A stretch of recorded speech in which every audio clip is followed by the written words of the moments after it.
That's why.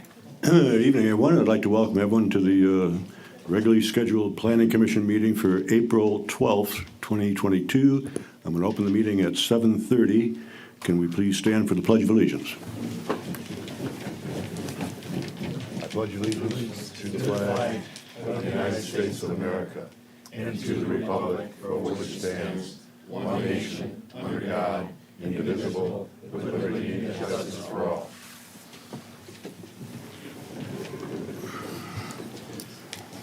May I have roll call, please? Mr. Fitzer? Here. Mr. Kucera? Here. Mr. Hara? Mr. Nushai? Here. Ms. Redmond? Here. Mr. Sanaki? Present. Mr. Tinlin? Here. Mr. Watson? Yes. Mr. Yell? Thank you, Chair. Thank you. Agenda item number 4 is approval of the agenda. This is not the previous minutes, this is the current agenda that we have. Does anyone have any changes, would like to modify the agenda or add anything to it, take anything away from it? Okay. Mr. Chair, is this agenda different than what was published? It's the printed agenda that you have.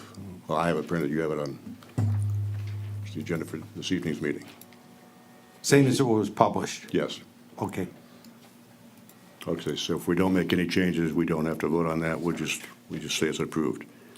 We will move on to agenda item number 5, which is approval of the regular meeting minutes from March 22, 2022, our last meeting. I make a motion to approve the minutes. Sorry, I haven't pulled it up yet. For which date? For March 22nd.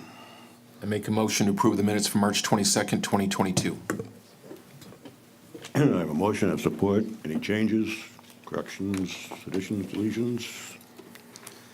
Seeing none, roll call, please. Mr. Kucera? Yes. Mr. Nushai? Yes. Ms. Redmond? Yes. Mr. Sanaki? Yes. Mr. Tinlin? Yes. Mr. Watson? Yes. Mr. Fitzer? Yes. And Mr. Hara? Yes. Motion carries. Thank you. Agenda item number 6 is a public discussion. Now, this is to discuss items that are not on the agenda. Would anyone from the public wish to speak?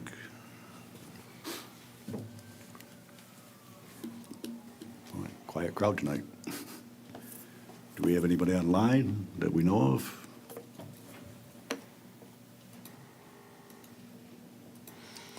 There's no one online. No one online? Going once, twice? Okay, I will close public discussion, and we'll move on to agenda item number 7, which is a public hearing on the proposed capital improvement plan. And Mr. Tangeri will open us up here. Thank you. My name is Joe Tangeri. I'm with Giffords Webster. We are the planning consultant for the city of Clawson. So tonight we'll be conducting the public hearing for our draft capital improvement plan. You've had the draft for a while now. We have the department heads here tonight to answer questions. So a capital improvement plan, or CIP, as we refer to it in shorthand, is a 6-year schedule of public physical improvements that prioritizes and identifies sources of funding to make those improvements.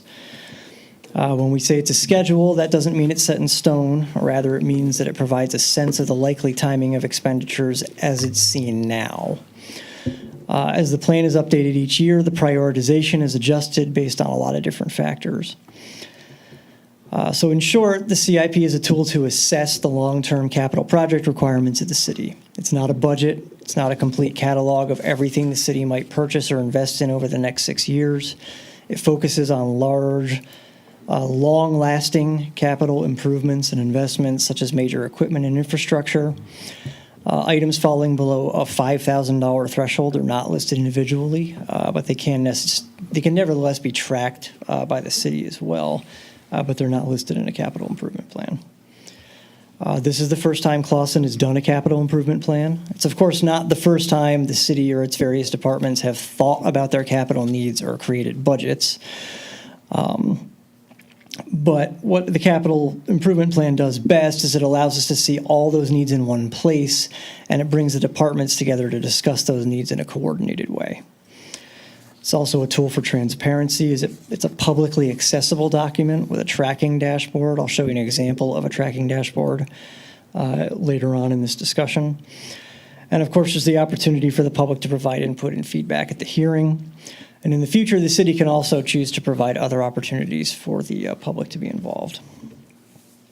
So because this is the city's first CIP, it is, to a degree, a learning experience. Inevitably, there are going to be some adjustments each year, each of the next few years, as Clawson refines its policies and the process for doing a CIP. Some items may be removed, others may be added as those things are adjusted. This is also not the last time the Planning Commission will see the CIP. It'll return to the PC for final approval in May. We actually need to discuss the date of that meeting, as it's going to have to be moved either a day earlier or a day later than the usual Tuesday. That would be the 10th. So we're looking at the 9th or the 11th, and we'll discuss what works best for the Planning Commission as far as that date is concerned at the end of this agenda item. In the meantime, we're aware that there are some items labeled TBD in the capital improvement plan. We're working on getting those updated, and by this time you see it the next time, more of those will have been updated. And some of the prioritization may also change. There's, of course, a millage referendum on May 3rd that's going to determine some of the very near-term direction for the city. Finally, I think everyone here is aware that the Planning Commission lacks budgetary authority, so it may be natural to wonder why the Planning Commission is involved in creating a CIP. The simple answer is that the Michigan Planning Enabling Act assigns responsibility for a CIP to the Planning Commission. I think the legislature at the time did that because it considered the CIP to be a planning document that aids in budgetary decision-making, but it doesn't lock in any actual spending. We've talked in the past about how a lot of communities don't prepare CIPs, but also about Clawson's participation in the Michigan Economic Development Corporation's Redevelopment Ready Communities program. We're very close to achieving the first level of certification under that program, which unlocks some potential funding. And adoption of a CIP is one of the last hurdles for the city. And a CIP is also frequently part of the scoring criteria for state and federal grants. That's another reason that we're working on a CIP. And that's the end of my intro. We'll get into the document. Is the city manager, would you like to say anything? I don't have anything else to add sir. I'm Joe Raka, city manager. I introduced myself to everyone else before your arrival. So Chair Kucera and Commission, as Joe said, this is a new experience for all of us. So we're all learning, and we're all trying to do more with less. We're all learning along the way. This document, as it stands today, is not something that I would say is ready for prime time, but I'm prepared to stand with my fellow department heads and explain any of the concerns you have for it. One of the things I do want to share with you is that you'll see in some of the capital improvements there's for roads and for sewers. For the next 3 years, it's my goal to try and get those 3 projects underway this year still. So that would be a substantive change that would be to the CIP scheduling is concerned. But again, we do have a milestone decision for the community on the horizon with the May 3rd vote. So that being said, that could possibly impact the CIP. And so to get the most out of this, it's my desire that we do as best as we can to tie bar this CIP to the actual budget that council will see. So this is still in work pending the outcome of the May vote. So I'm standing by for any questions. I don't know exactly how we're going to format this. We have all the department heads here. Are we going to call them one-on-one or just have them answer questions from the committee?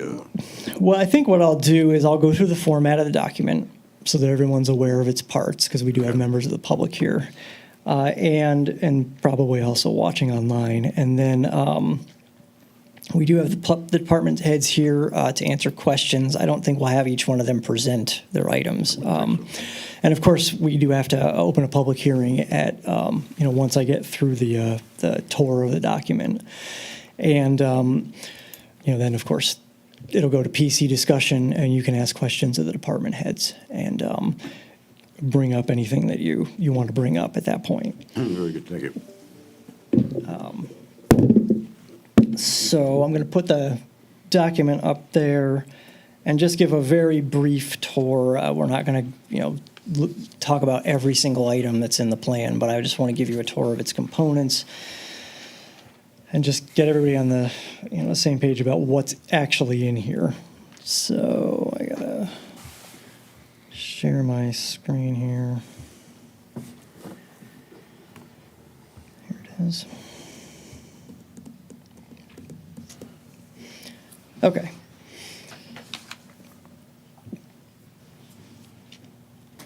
So, like any plan, it starts with an introduction, just explaining what a CIP is and why we're doing it. A little bit of policy about what constitutes a capital improvement project under this plan. And as I said earlier, the city might, after this process is over, evaluate these criteria and decide that they're going to be adjusted next year based on, how it goes this year and what it perceives as its needs. So we have that $5,000 threshold that I talked about earlier. And then we have a little bit about what the role of the Planning Commission is in the process as well. It's all explained in the document. And then we break down all of our program areas. So we've got a list of departments that were consulted in the process of putting together this CIP. They all contributed information that wound up forming the body of the CIP. We've included in the appendix all of the project application forms and cost detail forms that were submitted, as well as the prioritization scoring forms. We have a figure here that just shows the adoption process. We are at the public hearing stage, and as you can see, there's an administrative review of the public hearing. So staff will convene to review the input that we got from the Planning Commission and the public, make adjustments to the document accordingly, and then it comes back to you for a recommendation of adoption to council. And we have a little project inventory here that just very quickly summarizes what's in the plan. And then after that, we get into more detail. So here's some reasoning behind each request. Funding sources are identified where possible. Prioritization scores are in there. We have an anticipated or desired project year, and then some estimated costs. And then, like I said, at the back, we have an appendix which will include all of the actual forms that were filled out by the various departments. All of that will be at the back of the final document. So if you have any questions for me before we go to the hearing, just about the document itself, feel free to ask, or the process for that matter. But then otherwise, we can go to the hearing, and then once we're through with that, we can start asking specific questions of department heads. Any questions for Joe?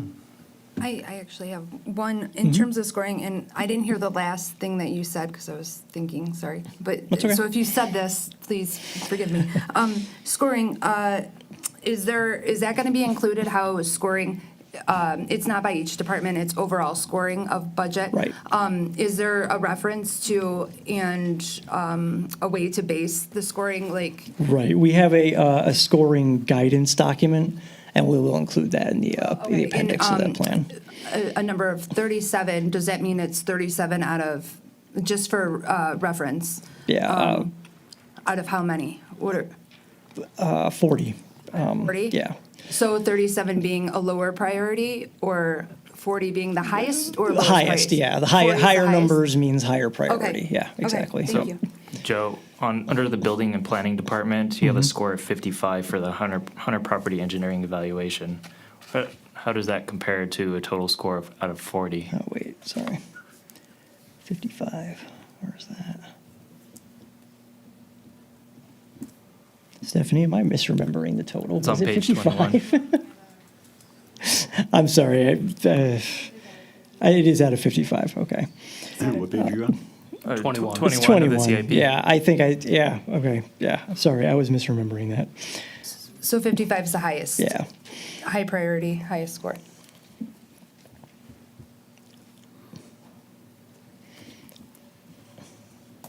Sorry, it's been a long day. Joe, there's a couple of pages on here that list projects proposed but excluded. What are the reasons for that? They didn't meet the threshold for the amount of money that we were looking at, or there was a kind of an ongoing maintenance aspect to it that kept it from being a single capital expenditure. That page is probably not going to be in the final document, but we wanted you to be aware that there was a lot that was discussed when we first started talking about this document that isn't in here. The city's going to be tracking that separately. We just thought we would include it for informational purposes, but they were items that were ultimately deemed not to meet the criteria for inclusion in the CIP. Because of the $5,000 threshold? Or just- Sometimes it was that, and sometimes it was because it was more of an ongoing maintenance thing or like an annual fee type thing. Okay.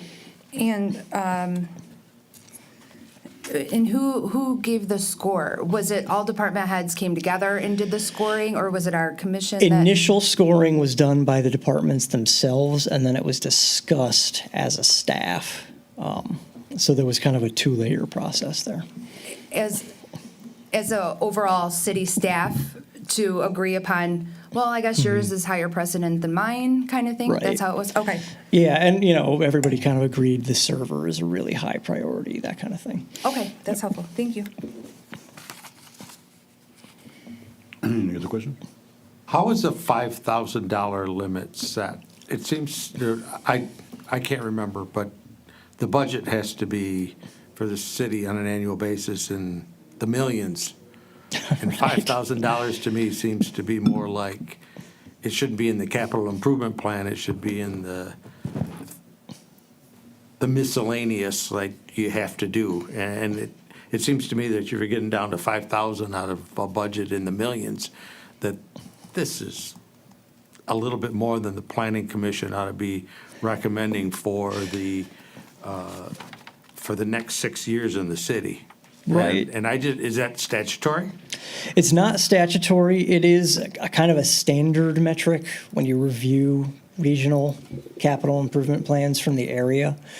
However, like I said, it's something that can be recalibrated. I think as an initial threshold, it made a certain amount of sense because it drew out a lot of ideas, right?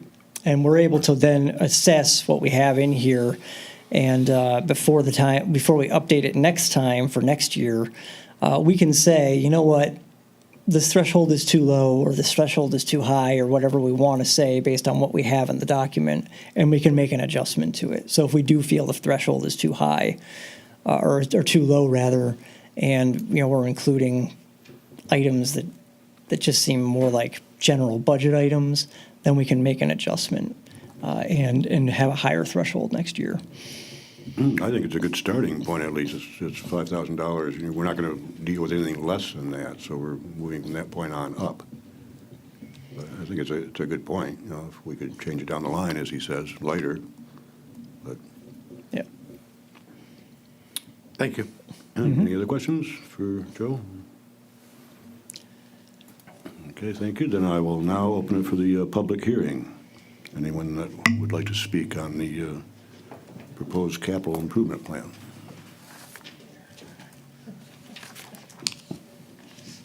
Good evening. Evening. Couple questions. First, I didn't get a chance to review this document. Is it available for the general public? It's on the website. It's on the website. It's a link or under the packet, or where is it? As far as I know, it's a link on the packet that is located. Like the on council packets Yes. were, okay, cool. Okay, so didn't get a chance to review it, but I just wanted to mention that as far as I'm concerned as a citizen, the roads are super, super, super, super, super important. And I know there's a lot of other really important things that need to happen, like the female changing room for the police department is very, very important. And so I know there's a lot of things that are vying for the money, but I think as the community is concerned, the roads, and then maybe, the roads. So that's all I wanted to say. I don't think you're alone there. Anyone else from the public?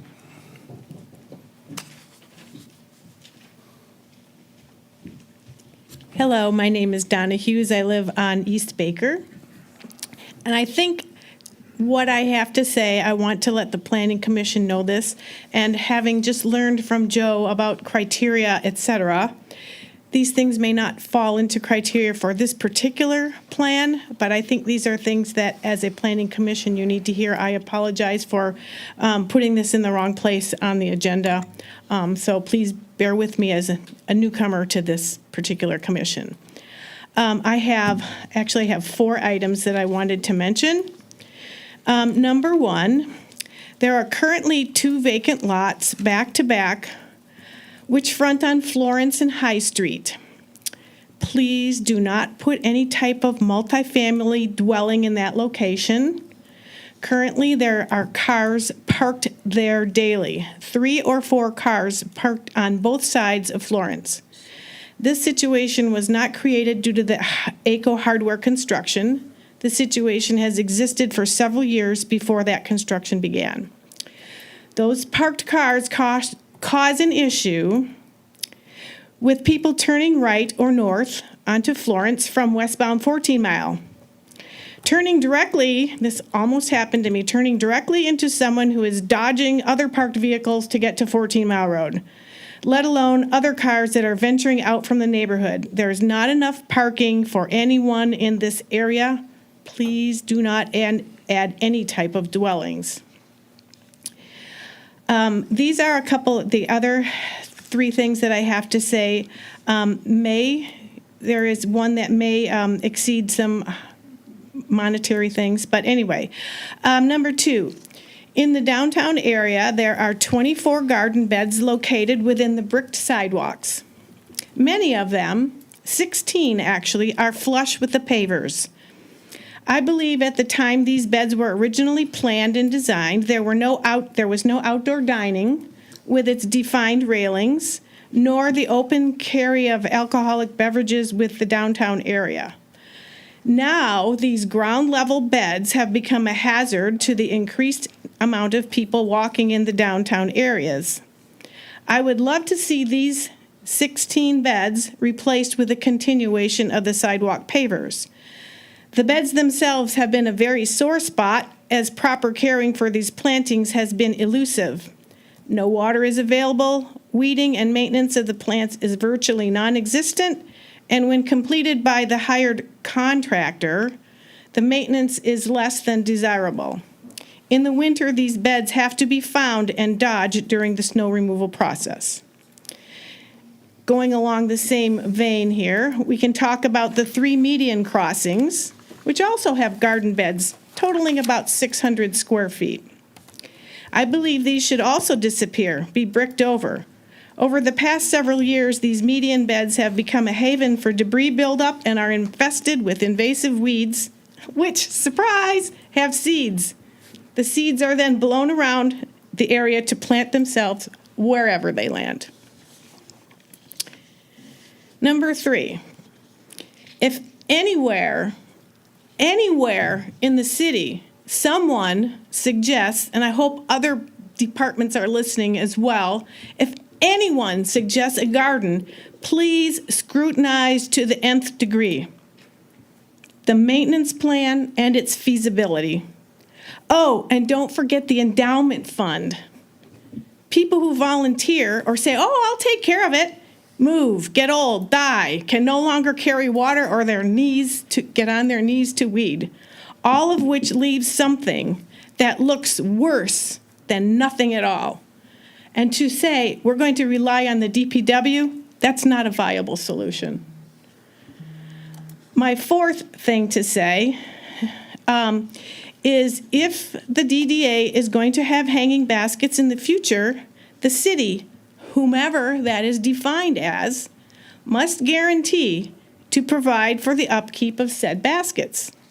I would like to remind you that when anyone drives through the intersection of 14 Mile and Main and sees any landscaping, they have absolutely no idea of which committee or group is responsible for said landscaping.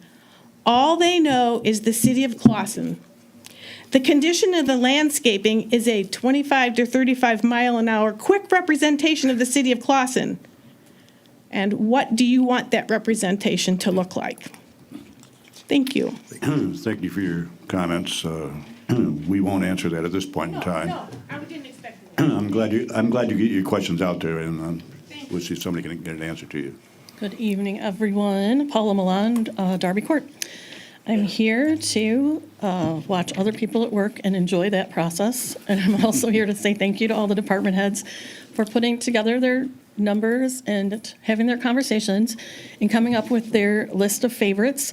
The reason I'm standing here is because I would like to request, Joe, I know you mentioned that there will just be a question and answer session with the department heads, but having served on council for a little while and having the benefit of watching a department head give me a brief description of what your real goals are, what your department does, I found it really beneficial in the beginning because numbers are just numbers. I want to hear what you're really trying to do to improve what you are responsible for in the future. So I'm here to ask if you could please change the meeting just a little bit to allow the department heads an opportunity to present rather than just ask questions, respond to questions. Thank you. Thank you. Anyone else in public?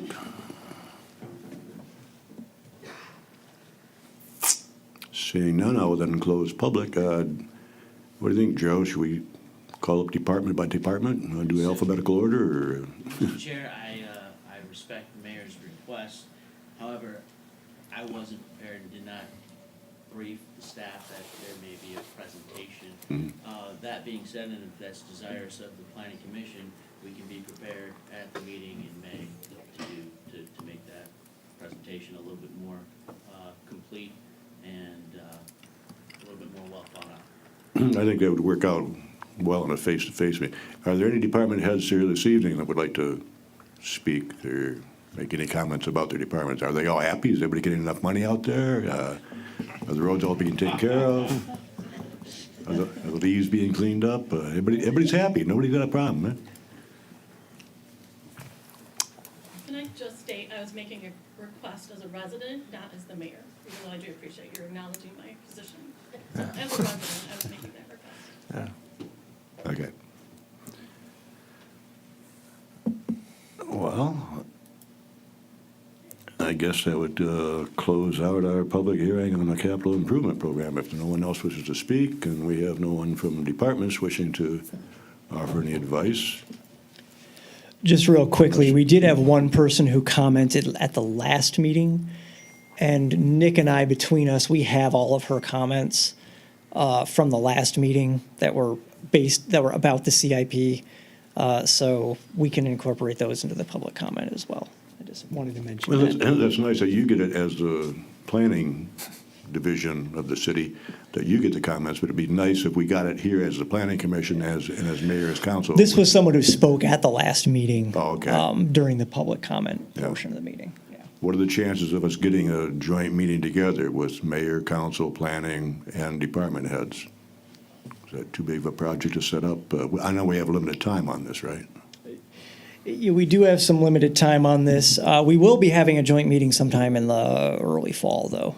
That's in the plans. It has been for a while. It hasn't really been discussed what the topics will be for that meeting, but there definitely will be a joint meeting. What's their deadline for the budget? What's the city's deadline for the budget? Second meeting in May. In May. So we wouldn't be able to get a meeting beforehand. What some forethought that is in the back of my mind? Could you come to the mic, please? Sure. So, for some of these bigger strategic type of planning endeavors that I do believe would be beneficial for the Planning Commission and the City Council, some things that are on the horizon after the budget season is done, the Planning Commission, I mean, you dealt with for the master plan amendment. So some of those things would be important to discuss between not only the Planning Commission, but also the school district. So the outgoing superintendent, I'm a big proponent of the school district and the city working closely together. I'd served previously as both an elected official on the city council and a school board. So I think it's very important for us to work together. And obviously the Planning Commission would have a very big impact on that as well. So I'm kind of envisioning that more in the later summer, early fall, once the new superintendent is selected and in place. And so I got a list of collaborative ideas for everyone's consideration. From our position, though, we're looking at a form here that's been made out by the planning company of the city of Clawson, and you say we have input on it, but we don't really have input because we don't really know. We're not talking to department heads, so to me, it's like we're gonna sign off on this. We're gonna agree on this and send it on to mayor and council pretty much the way it is, with no changes made to it. Well, I would say that we take a look at it, what you have right now, and again, I admit it is not complete. Again, this is a learning experience for everyone. This is a working document. It's something that is going to change. It's going to change significantly probably from now until the next time that you see it. It needs to be more complete and more refined. And you also hear from you are right. If we choose May 9th or 10th, the Planning Commission, if necessary, the budget has to be to the state by our fiscal year's the end of June. So if there was a need for more meetings, I guess we could fit them in if it was at all necessary. But I'm trying to get. I've kind of come into this halfway through the game, so I appreciate that fact. Plus, this is the first time the city of Clawson has done this as a planning commission, so this is a learning curve for us up here. I'm sure it's going to get easier as it goes along. 100%. And I mean, at first I was a little resistant. I'm like, I don't quite understand how the Planning Commission is involved with this, because I've been to 3 other communities that have not done this either.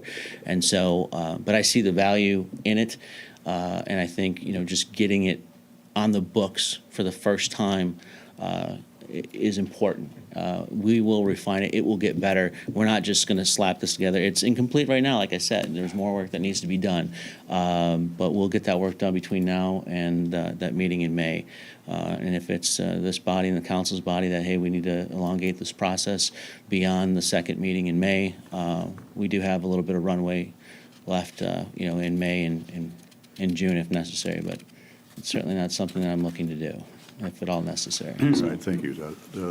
It looks to me like we're going to rubber stamp this approval, but I think if we could, as commissioners, if we find something that we dislike or have a problem with, I think we could email mayor and council directly to get our feelings heard on it. But Mr. Chair, I'm just kind of curious. I'd like to ask, I've heard a couple of times from our new city manager that, it lacks detail and it needs to be further refined between now and May. I guess I'm curious on what type of additional work are you looking for? Well, I wanted to comport with the budget items. So like I mentioned, and I think one of the residents said, the roads. I had mentioned that in my interview as well. And right now, as it reads, it only has the one project for now. I'm looking to have 3 projects in the first year, and I just started socializing some other ideas that I would like to get in there as well, that would help benefit the condition of the roads. But that was just kind of socialized with the department head as recent as this morning. So. Mr. Chair, we've been talking about the CIP for a little bit now, and I know as the liaison with the township staff, or with the city staff, I'm sorry, through this process, I know that all the department heads are pretty well engaged and aware of they're the ones who who contributed these projects and these ideas and did the priorities. And I feel like they could speak to, they've been asked to be prepared to speak to the projects. And I feel like if we have questions regarding the specific projects identified in the CIP, I feel like now, at least now is the time to ask about those specific projects outside of strategic long-term goals and objectives. I think if we have everybody in the room, why waste everybody's time and just say, well, thanks for coming in, and then. Do you have any questions ready at this point? Well, can I add to that? Is it okay? I kind of saw us, and maybe I thought it wrong, as kind of a way to, ask questions of certain items and certain pieces of what will turn into a budget that citizens might have, that we as citizens might have, to provide further clarity to again, this is a public hearing. I thought we were going to go a little bit further in detail. Department head, we've done that in our work with Joe. I realize you're not prepared to make statements as department heads, but I think it would be beneficial to go through it department head by department head, and kind of so we're able to just flush things out that way. I don't know if anybody's opposed. If I may, just for the distinction, for clarity, so the mayor, as a private citizen, requested a presentation, and so we didn't socialize that at all, but I believe that the staff is perfectly capable to ask any of your questions. So I didn't want to put the staff on the spot and say, okay, here you give a presentation on this. That was not, I was not anticipating that. So Can questions, I I'm explain something to you, 100% sure they're capable of taking. Yeah. Absolutely. Just so you know, though, had the department heads come here with a very short presentation that passionately described their vision, their concerns, and their excitement and anticipation for getting something done for the roads, for the sewers, for the parks, for the whatever, for the police. And I actually have heard Chief Cervello talk quite passionately on too many times about these bathrooms for the police that I'm honestly kind of frustrated that it hasn't gotten done already. And I was anxious to hear the citizens hear that same enthusiasm and commitment to getting it done, and for us to be able to be united in supporting it. Sure. But when department heads don't come up and say, Nate, you got to hear about my plan for the roads, or you got to hear my plan, here's the pitfalls, here's the gaps, when no one comes up with that kind of passion, it kind of is like they don't care. And I don't want to say it's disrespectful to the commissioners, because I don't think it is, but it would show an enormous chutzpah, I guess is my word at the moment, to come with that excitement. So I realize it's a check in the box for you, and you've got a bigger plan or a bigger vision on the horizon for what can be done. But at a grassroots level, these kind of details matter a lot to me, at least. When I looked at the CIP and I saw all these rounded numbers to the next 10,000 or the next 20,000, I saw, funds requests that nobody even took the time to sign. Like, I don't even know who made this request for this money. They just said, I need this money for something. It's a little sloppy, versus here are 3 quotes that we got. This was the lowest one. And any moment, this water main could fail. We desperately need this fixed. That kind of enthusiasm, that kind of passion, I think the residents would be very proud to see that. They would say, that's my town. That's my guy there. But when you come here and say we're not even worthy of being presented to, yeah, that sucks, I think. So just a perspective, I'm not saying it's what the reality is or if that's what the intent was, but it was punted once, and I think it's the idea or the strategy that I perceive is let's back them into a corner to the point where they have no chance but to rubber stamp it and see what happens. And it's what's going to happen, but I don't think it's your design. I hope not, right? I think it would be not your design to do that. So I didn't design necessarily when this job opportunity came about, so it's certainly not premeditated by any stretch of the imagination. Yeah. And everyone here is capable to take up for themselves, but Commissioner, I do believe that everyone here is very energized to do the job, and everybody expresses themselves differently. And whether they come up and passionately give a dissertation on what they do, I know that their life's chosen work is their passion. So if they can't necessarily, express that to anyone's liking. I think at the end of the day, their level of commitment will be demonstrated. And I would agree with you. I would agree completely with that, because passion is a relative term anyhow. I mean, someone could be passionate and we just can't tell they are not. That's perfectly fine. I think really what the biggest point here is just give us an opportunity to talk to them and just kind of hear. Sure. Again, presentation, let's take that term out of the role right now, because that's not going to happen. That's perfectly fine. But just to be able to talk to everyone, because we have spent a lot of time on this project here, and it's our first time doing it. So absolutely, we're prepared to talk. Sure. If you guys have questions, absolutely. I just didn't want to. I just did not brief them like, hey, ladies and gentlemen, be prepared to give a presentation on this. Yeah, No, perfectly fine. It's because it's the first time we're doing this. It's Yeah. it's a little confusing. Sure. We didn't have it programmed out as well as I think it should have been. This meeting was supposed to have been 2 weeks ago, and it was canceled because city wasn't prepared, so now we moved it to today. I think if we would have had the meeting then, we would have had the comments that we could bring people in today and go further with it. I'm a little disheartened that the best we can do now is I can see planning a joint meeting where I think that's where the business gets done, having all the department heads and mayor, council, and planning all sitting down in a big round room here discussing it. I think that's where the activity gets done, but that won't get done until this budget is approved. So we're going to be late for it. Yeah, unfortunately, due to the timing and circumstances, but I think that this is a good first stab at doing this, and then a lot of what we want to do and bring everybody together and coalesce around the greater ideas, in the summer and later fall, will then contribute to an even better product for the following CIP next year. So, Right. I'm not. This is the first time doing it, and so I ask for some understanding. The actual city budget evening, though, I was on council years ago, and I sat through it for 4 years at a time. Each department head came into us. We split them up into 3 different days because there's so much to discuss. Each department head would come in. I assume that that's being done the same way now with mayor and council. Actually, going through that right now, I'm discussing with staff prior practices, and right now I have 3 proposed dates for budget workshops.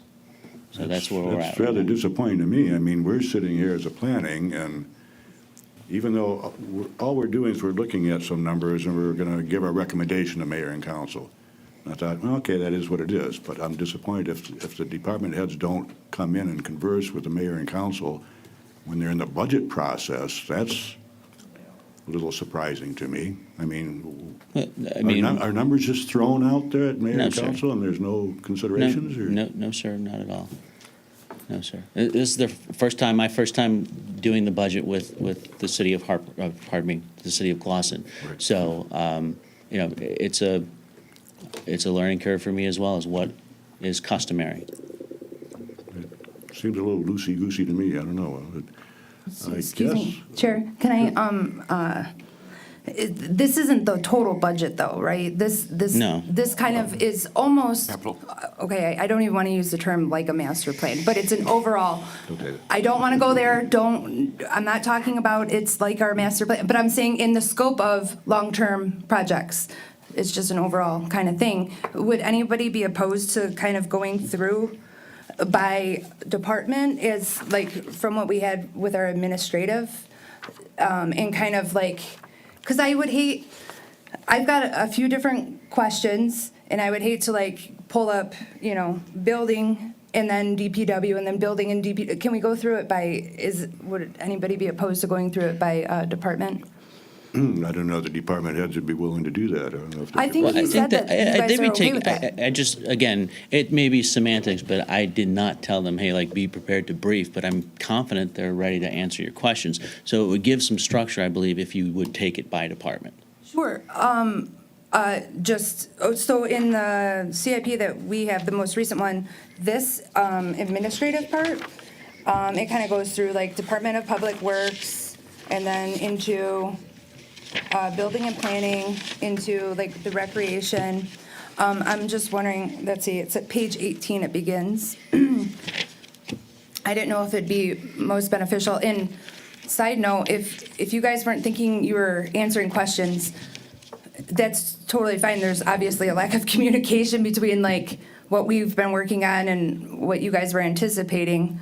But it's one of those kinks, I guess, we can work out for next time to fully get an idea of the purpose of this meeting. It's more than a, They're here to answer questions. That's why they're here. okay, I thought you were saying, okay, I was making a distinction between a presentation. got you. And All right, that's drop they've the been here all presentation. along. All right, I've no said more it presentation. several times now. Gotcha. They're here to Okay, answer cool. questions. Cool. So does anybody oppose going through it like that, or? You have a question? Go ahead. Well, I don't want to just spout random questions. No, I think going department by department is a logical way to do it. Thank you, Joe. Yeah, so if anybody has anything on the administrative items, do that. And then if you have something for DPW, then you go through the DPW, and everybody has a chance to sound off on each department. So, but yeah, it absolutely makes sense, rather than bringing someone up several random times, questions, right. because, Okay. yes, and ping-ponging all over the place. Yes, doing it department by department, that's the way to go. Thanks, Joe. Do you want to start from the top? Yeah, who wants to go first? I don't have anything for administrative. Are we going to follow this guide as our? I think they've got them I listed have a right quick out one here for on the administrative. form. Pardon?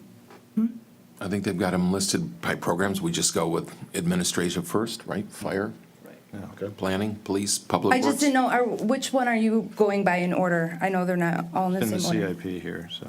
I'm on page 18. That's fine to start on 18? Okay. Yeah, you can see the details that way.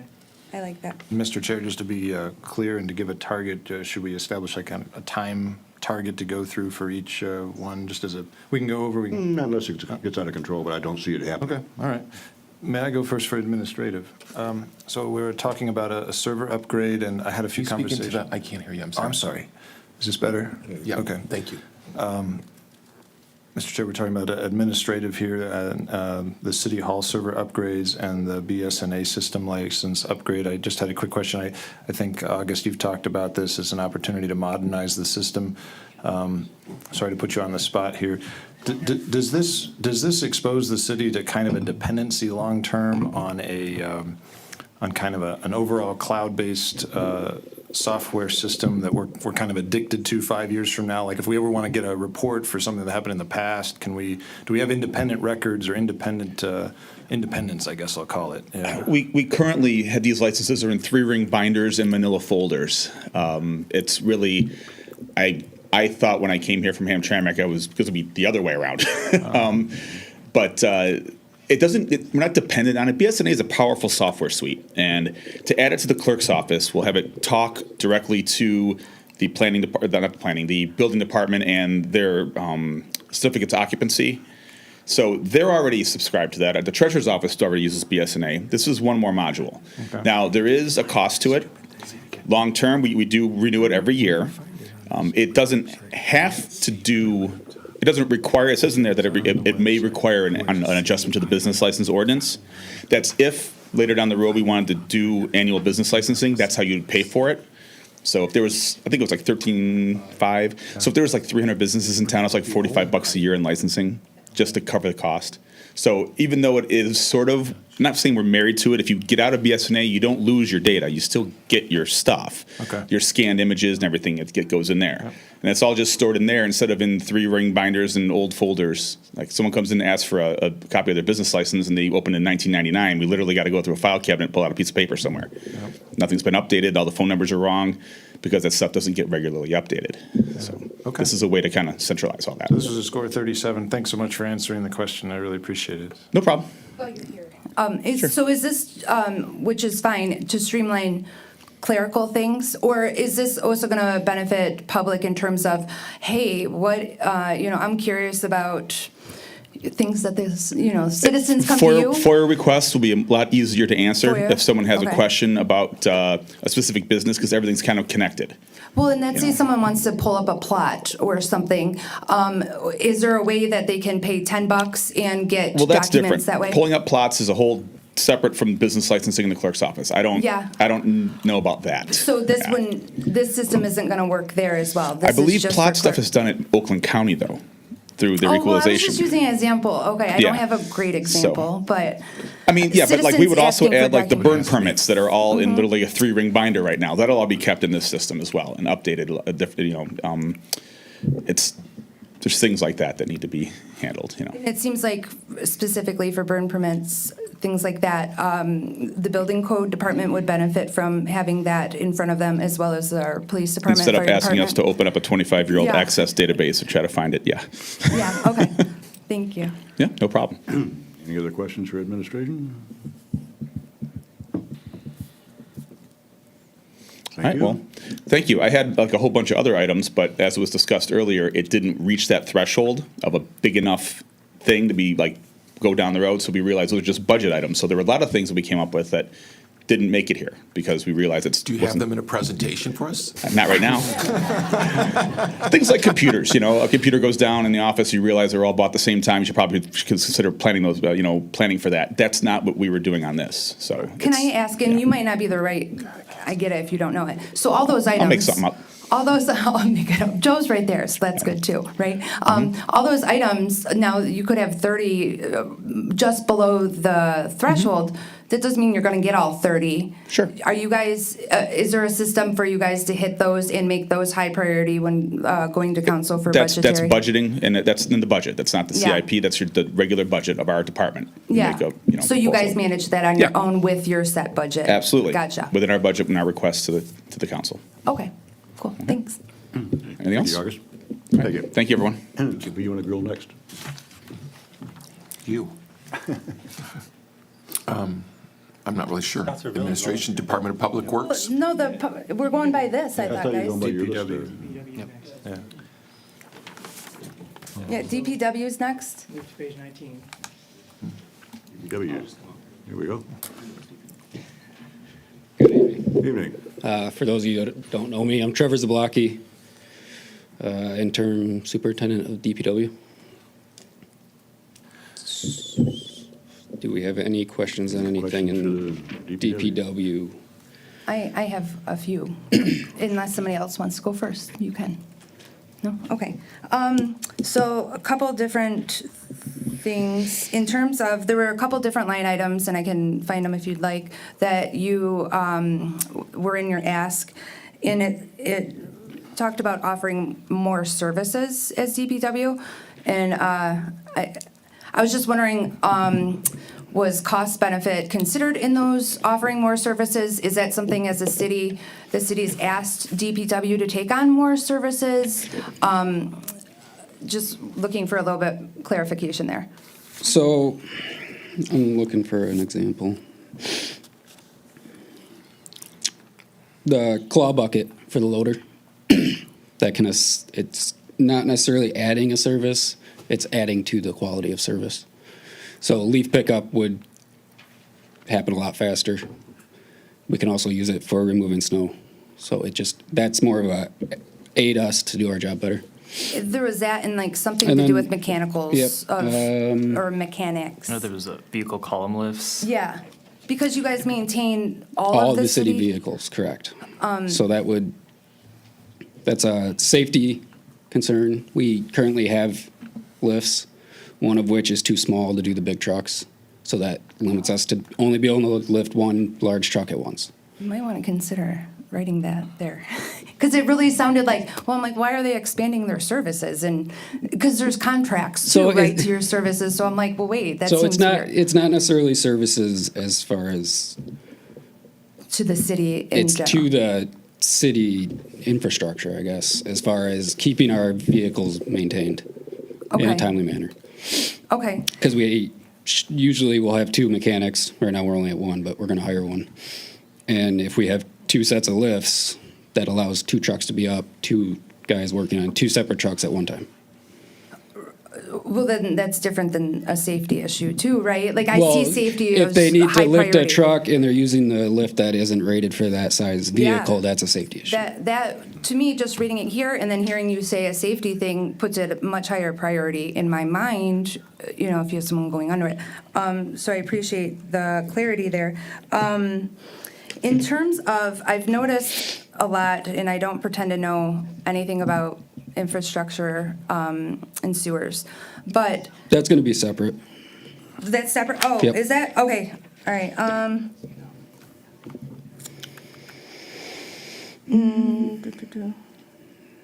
I guess I'll save that part for that. The tire machine also, right now, we send tires out, pay to have that done. Tire machine will allow us to do that in-house and save money. But would that require more manpower and? No, because we are currently sending someone with the tires to take them. Then they have to go pick them up, and they can do that stuff in-house at our garage in a timely manner. In a timely manner, We can okay. get the tires taken care of, back on the vehicles, and the vehicles out the door. Okay, in terms of, your vehicle replacement, just in general, and, Yeah. because there was a lot of, it sounds like equipment that you guys need to update. What is done with, if any, proceeds, and how is that worked out to where if you are replacing a vehicle, what happens to the old vehicle, the money that comes from that vehicle, is that something that goes right into your budget? Is that something, like, how is that usually handled? I don't know. You don't know? You're not the one Kelly son? would be the one that could Oh, answer okay. that. I would assume it goes back into the budget for, Your specific department? I think it goes into the general fund. General fund? I okay. believe, I could be wrong. You're talking about, so we replace something and sell it? That's- Right, Okay, yeah. yeah, I'm not 100%, but I believe Right. it goes into general fund. Okay, I could be wrong, though. I guess I'll wait for the sewer part to go to the next one, so that's it for me. Trevor, I have I guess one general question. With because 2 10-yard dump trucks, Yes. is there a long lead time issue? I don't know if they have chips like all the other vehicles out It's there. like everything else, yes. Okay. It takes a while. Got It took a while the last time we got a truck. It's going to take even longer now. So, yes. So I guess if I could add onto that, when was the last quote you received for this truck? I'm sorry, I can't hear you. Oh, I'm sorry, Apologies. when was the last quote you received for the 10-yard truck? So I went based off of the last year's CIP that Matt Hodges had put together, and I just added 25% to everything because everything's costing more, and I wanted to be safe.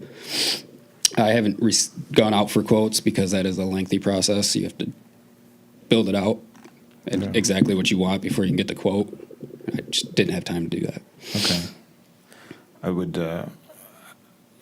would say there's an opportunity still to do it and to give us an idea of the risk for how likely it is we're even going to be able to get the truck. Because you're right, there's shortages and like I'm trying to get a tow truck for my part of the business now, and they're saying you would be unbelievably lucky to get it in 5 months if you paid cash today. And it's not an uncommon vehicle. If you were looking for a specialty truck, who knows, that's right? yeah, that's correct, and it would. I believe they used to be 8 to 9 months, so I would say it'd be a little over a year. Yeah. But just feedback from me, I think that 25%, that's an easy way to do it and make sure you never have to go back for more. But it's also kind of wasteful because 25% of $250,000 is a lot. It can buy a lot of other things if we appropriated it and had it. So I think, in our line of work where I work personally in the sector, we would probably get like 2 or 3 quotes that compete each other and hard commitments for delivery times. Just some feedback to you about how to come with a little bit better number maybe that Right, and that's we the way jump I would on. want to do it. It was not going to happen in time for me to have this turned in. So it just hasn't happened yet. That's all for this. Thank you. Any other questions for Trevor? No, thank you. I have one more, since nobody, I'm part of the baseball league committee. You guys are maintaining the fields this year. I've heard different things of whether or not DPW is maintaining fields or not maintaining baseball fields, or DPW maintains baseball you fields. do. And do you feel like you have adequate employees this year to maintain the baseball fields in adequate equipment? I know that there was a lot of confusion last year in terms of whose responsibility it was and whether or not they were being maintained, at least from what I've heard. So But I believe I know what you're referring to, and it was more of a location of the field, which has all been squared away with the schools. with the schools? Yes, because the property, whose property is it, who's responsible, and that's been squared away. Oh, okay, so you guys We maintain worked with that the school. weekly We got then, a or- plan. Some of the fields we haven't begun work on because there's priorities. Fields that get used first, start with. So yes, we've been working on fields for a couple weeks now. Oh, okay, cool. Thank you. Can I just ask, for the sake of time, if we could kind of keep the questions geared towards the capital expenditure plan? No, as that is opposed part to- of it, yeah, maintaining but fields. I didn't feel like that was, though. I didn't feel like that really geared towards I'll that. be okay with that, thanks. Okay, let's try and keep it, because, I mean, for the respect of everyone's time, I think that To, would be to nice, respect the citizens in Clausen that have asked me to ask specific questions, I'm going to go ahead and ask that as a commissioner.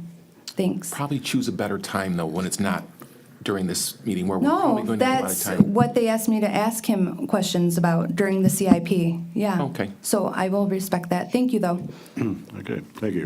Thank you, Trevor. Thank you. And moving on, we move to, We move to the downtown, the Planning Commission, or, yeah, Downtown Development Authority. DDA.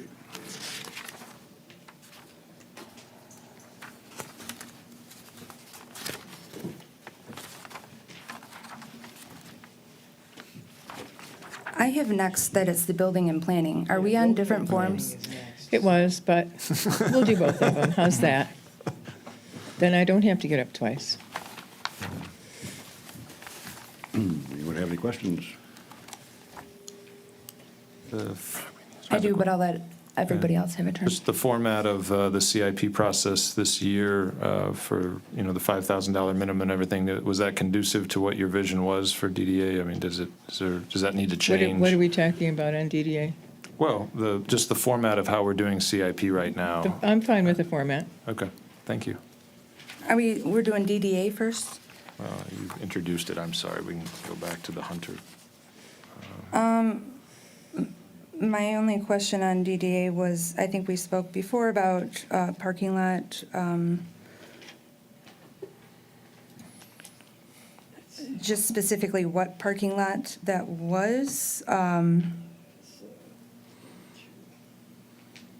What parking lot was that? I know we spoke There isn't a before. specific parking lot. It's an overall review of our parking situation and getting a strategy for how we go forward. So it's going to cost $30,000 to review the parking lot situation? There are some studies that need to be done to look at the parking lots and determine how they go forward, what kind of repairs they're going to need. There's maintenance that needs to be done on those lots. Okay, so $30,000 is just for the study, right? The study, Okay. a parking concept and study and going forward, yeah. Okay, and then the EV charging station, I know that there's been a lot from state of Michigan in terms of funding. We'll be looking at grants for those. Yes, okay, you will be, okay. So do you withhold until the grant, or do you ask for money and Well- then see if you get the grant? They're just in the CIP. I mean, the CIP is a long-term kind of capital program. It's not, do we have the money right now so we can go forward? And then if we did, it would be a budget item. So they're in there if, depending on how it ranks, if we can get grant funding ahead of time that will pay for them, then they can come out of the CIP. Oh, yeah, you just have it as your 2022 to 2023, so, yeah. Yeah. So you guys. Because right now, we don't have grant funding for it. so- You don't, but you've No. applied, or? We have not applied. Because it seems like it might be a year or so before it comes from the state, and it seems Exactly. like that might be one of those things that you'd hate to pay for now in 2022. Well, you don't, right, you get the grant first, you don't pay for it and then ask for money back. Well, even if there's more money allocated to that, because with the infrastructure from the state of Michigan, they're doing a lot to do those type of infrastructure things, that there might be money available in 2023 that isn't necessarily available now, it seems, so, Exactly. yeah, okay. Any other questions for Joan?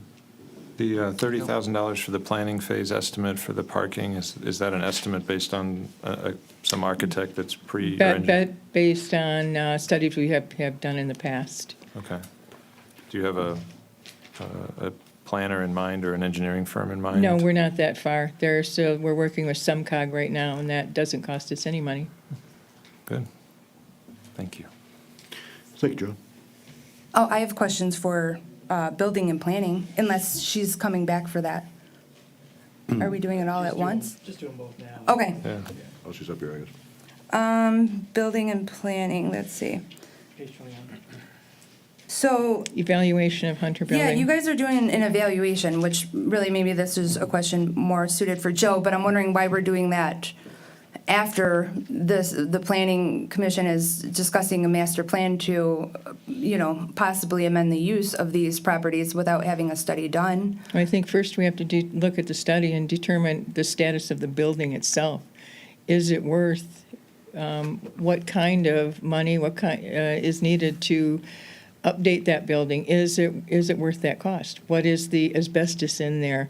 What are the things we need to know about the building before determining going ahead?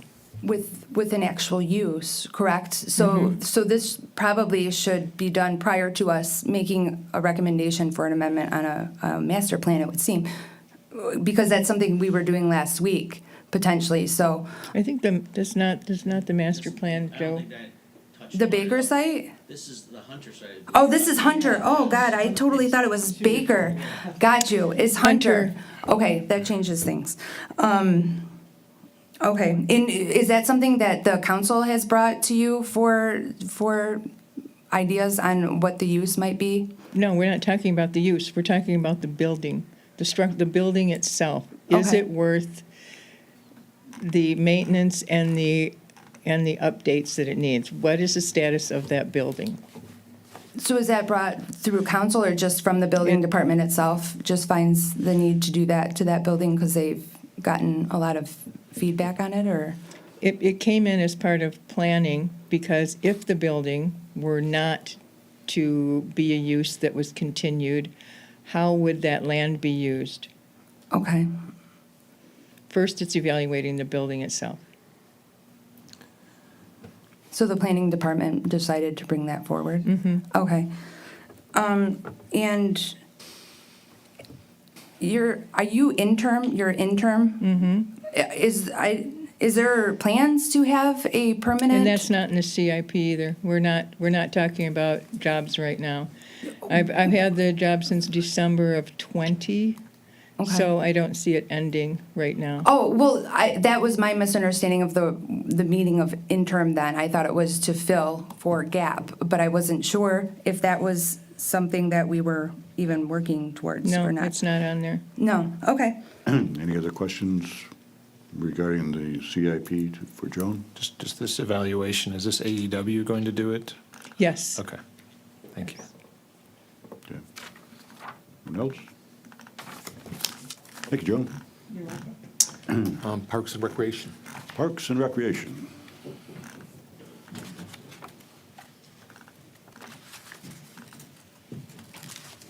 Hello.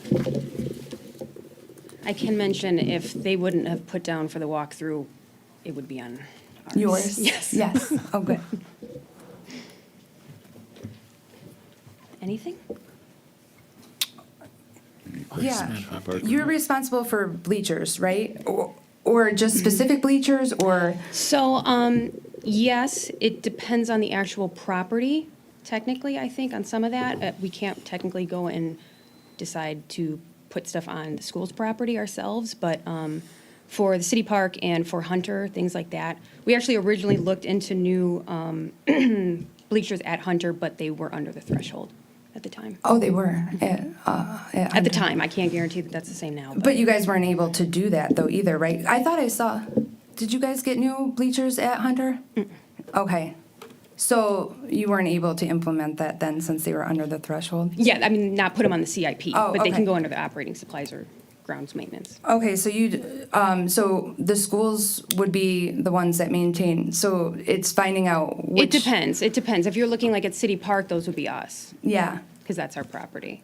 Okay, I've just heard a lot of things from baseball parents, again, not on the CIP, but something that they found might be a big item. Absolutely. Is safety of bleachers. Oh, for sure. Around baseball Yep, diamonds. that as well. The picnic tables we've started with, I'd really like to replace those because they're really, really bad.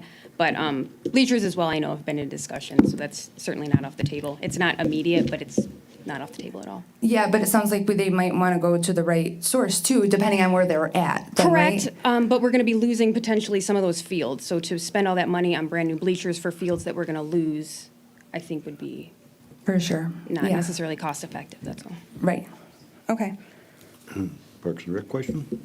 If you get the approval here of the cash, sorry, I'm going to go forward, sorry. Do you think it's likely we could get those picnic tables replaced if the funds are approved, or are these also very difficult to obtain? I would love to. We did actually, we already went for one grant that Kelly had emailed us about a few weeks ago, so I'd love to. That's the goal. I know that the price has already gone up since I checked it for this. Yeah. I actually went into it because it scared me so much. So hopefully we'll be able to, though. It's really necessary. The picnic tables up at the park are rough. Yeah, and in this case, it seems like if we do get the funding and the cost is 10% more, maybe you get one less picnic table or something like that. Absolutely, yeah. This would be all the ones that we'd love to replace. So, I mean, even if we had to do half, it'd be better than nothing.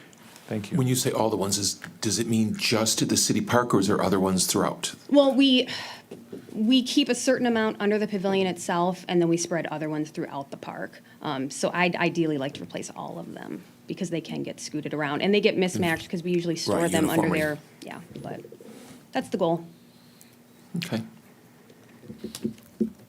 Anything else? Thanks so much. Good, thank you. Thanks. Next. Police?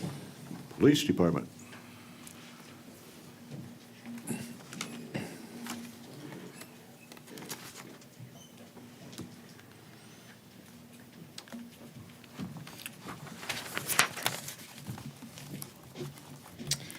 Good evening. Good evening. I can probably answer, you asked about vehicles for the DPW on sale of. So if they're large vehicles that come out of general fund, the resale of that will funnel back into the general fund. If it's part of the enterprise leasing program that we use for the pickup trucks, the sale of those vehicles roll back into the motor pool, which reduces the lease of the next purchase. Oh, thank So you. two different things. Okay. So that's how that Thanks. works for Thanks. city vehicles. Thank you. All right, thank you. Have a good night. I understand congratulations are in order. Yes, I will be leaving April 28th, Wow. retiring, so, Be sorry to see you go. You've been a great service for the city of Clausen. yeah, thank you. It's been a good run. Yeah, good. You went from 2 to 0, huh? You just went with that momentum, huh? I'm not saying zero. No, 0. Oh, okay. I'm All I'm right. saying 2 here and something elsewhere. Good. Do we have your replacement picked out, or are we going to move up within? City manager and I are working on that throughout the day today, and we'll continue this week, and he will have a plan put in place. Okay, thank you. I Yep. didn't mean to get off subject. We're talking about CIP here. Yeah. My only CIP questions for the police department. My only question on the CIP was, some of this stuff, I'm not an expert in CIP as well, we've established this ad nauseum, but does some of this perhaps belong in a general fund budget instead of CIP, or is there a particular reason that, some of the radios and things like this, I feel like this is just stuff you should have, it shouldn't be rolled up into some special CIP fund? Sure, so the radios are in place, right? So the county is redoing the entire radio system. So with that being said, this is going to be a large purchase. You'll see it on the fire departments as well, I think. Yeah. I think he's pushing $100K on his. That's not a yearly, our radios we have now are 10 years or more, right? So that's why this purchase comes in at this time. That's why it's on CIP. It is a big purchase that will last many years. Okay. The upkeep, and maintenance of parts, et cetera, that's budget items. But the initial big ticket item is CIP, definitely. Okay. So prior to this year, these kind of things, and maybe the handguns as well, would have been general fund, or if we needed it a few years ago, same situation? Well, we're building a 6-year CIP plan. Right. Items in the past have been purchased through capital improvement. They get presented to the city council as a single item. Comes out of capital, comes out of the general fund, not a budget item, but it is labeled capital. Okay. But there was never been a plan set up Okay. this way. And obviously, this isn't set in stone.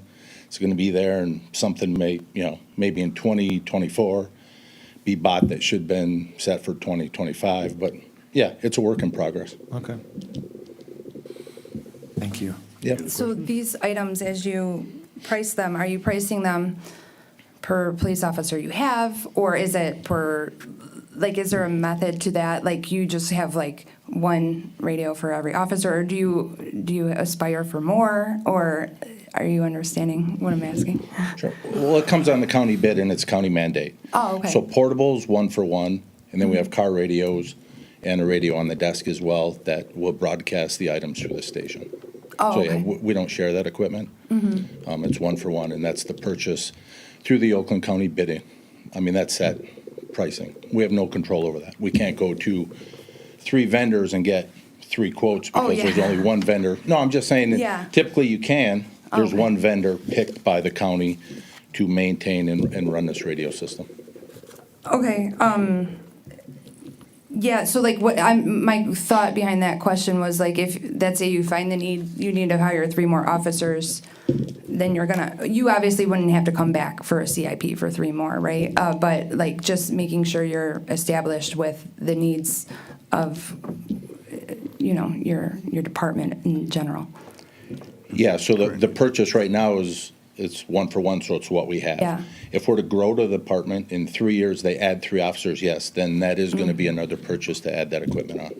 Okay, and the handguns, more so just because I'm sure there's more to it than just like, in replacing guns with handguns. Do you not carry handguns? I'm not asking that to be like rude or anything, but I was like, wait, they're replacing, because it says need to replace current guns with handguns. Well, I thought so, but I'm like, well, maybe they are only allowed tasers right now or No. something. I don't know. Yeah, so these are 45s going to 9mm, which most of the country is switching back to 9mm. There's a lot of science behind it. The sergeant brought it up, said, hey, it's something I think we should look at in the next year or 2. That's why that's on there. We would then trade these guns in and get new handguns. Okay, thanks. Any other questions for Scott? Thanks, sir. All right, thank you. Thank you. Thanks, Scott. Fire. Fire Department.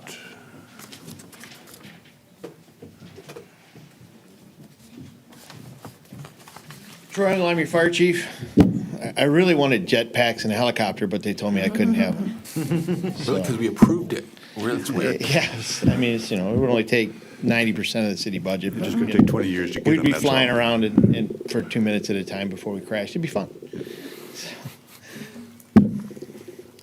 Questions? Questions for the Fire Department? My only question was the bay door thing. New bay doors. Oh, so it's not the whole door, it's just openers. No. It's all the bay doors for the fire station. We're talking like big doors that Yeah. let the fire trucks in and out. They're original to the fire station, which was built back in 1980. They're not efficient. They're dented, banged up, They need to be, and I've maintained them, but it's time to replace them. Yeah, so your truck needs to go faster than the doors. Well, the truck always goes faster than the doors. Every once in a great while, like if I could just replace the original parts, there would be a few lower pieces of door sticking around, but I was kind of thinking we'd replace all of the doors that are there in the station that were put in 1980. Yeah. And then it's actually not for all of the openers, because we've had a couple of the openers replaced in the last 3 or 4 years. Those would stay, and we would just replace the openers that haven't been replaced. Because, I like to just ask for what I need. That's a good plan, and then you can stagger it, right? Yeah, there you go. Well, it's going to be all the bay doors at one time, and it'll save the city money in our gas bill, because we have to heat the bays the fire trucks are in, because you can't treat a fire truck with antifreeze like a car, because there's water on a fire truck. So the fire truck has to be kept above freezing. Otherwise, the water in the pipes turns to ice, and So now they Then, have better efficiency insulated bay doors? Much better efficiency, yes. See, I like that, So, yeah, cool. So it hopefully will save us a little money in our gas bill, which I get to sign for every month and go, ouch. Yeah. You know. And the radios, like Scott was saying, the county mandated to change the radios to a P25 radio system. The PD side is a little bit better off than we are. They're not doing a one-for-one replacement of what we have. They're going to do a one-for-one replacement of what they originally issued. Currently, we have one radio for every firefighter with a couple of spares because things break and you got to be maintained. So that's what that amount of money is for, is to get us back to what we have right now. Also, we'd get all new pagers because they switched from this is a VHF pager to an 800 series trunk tracking pager. So it's more like a computer that tones things out. That sounds... Yeah. Also in there, I got SCBA's in a few years. I'm happy to answer all your questions. So Well, I don't even know what you're talking about anymore. that's okay. I got this. I trust that. Okay. Anything else? Any other questions for Troy? Thanks, sir. All right. So next year, I'm asking for jetpack. I think that's it. That's all I have. That's it? Right? No, there's the What else you want to go? there's the sewer. Roads.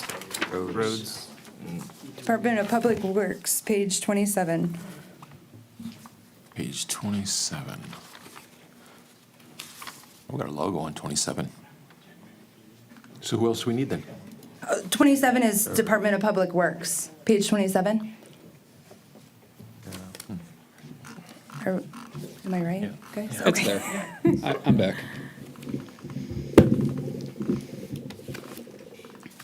Let's see that.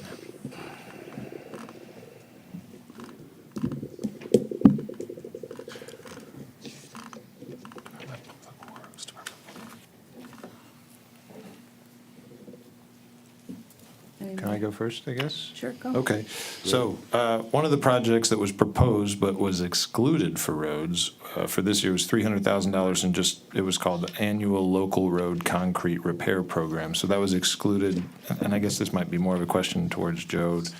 But what could have changed in the protocol to allow that $300,000 to maybe be still on the table? It was determined when Kelly and I sat down and talked that is part of our annual maintenance. Okay, so it's going to happen. It's not gone. It's just it's already budgeted for on a regular basis. And so the big one this year is for 2022 is which road package? It would be North Washington, Broadacre. Okay. So it would be North Washington to Broadacre, Broadacre from North Washington out to Maine. And there's talk about cost savings, which sounds very enticing. So if we paired this with a water main installation, we could potentially reduce the cost, but I'm guessing there's also risk, like everything else this year. It's not so much, we're not saving the money as far as we do them all once. We're going to save money rather than do them separate. Do it all at once, you're only digging up the road once. Sure. So that's why if you go to water and sewer, same location, water main. For one, North Washington currently in that spot does not have a water main. So it needs one. Second, the school being there, the water main needs to be updated down Broadacre. And with the work going on there, we'd like to get that done. Have there been failures there this past year? No, not this year. Okay. No. Trevor, is that first road segment for 22 to 23, North Washington and Broadacre, is that the most critical road in the city? Is that how this was prioritized? No, it's not the most critical. It's more of a looking at what's happening in that area and getting it in. With the schools starting their projects and all that, we wanted to get that new water main in before the school starts. Yeah. Based on the amount of traffic there, I assume. Yeah. So it was more of a timing thing rather than a priority thing, if that makes sense. So would this be completed this year? That's the goal.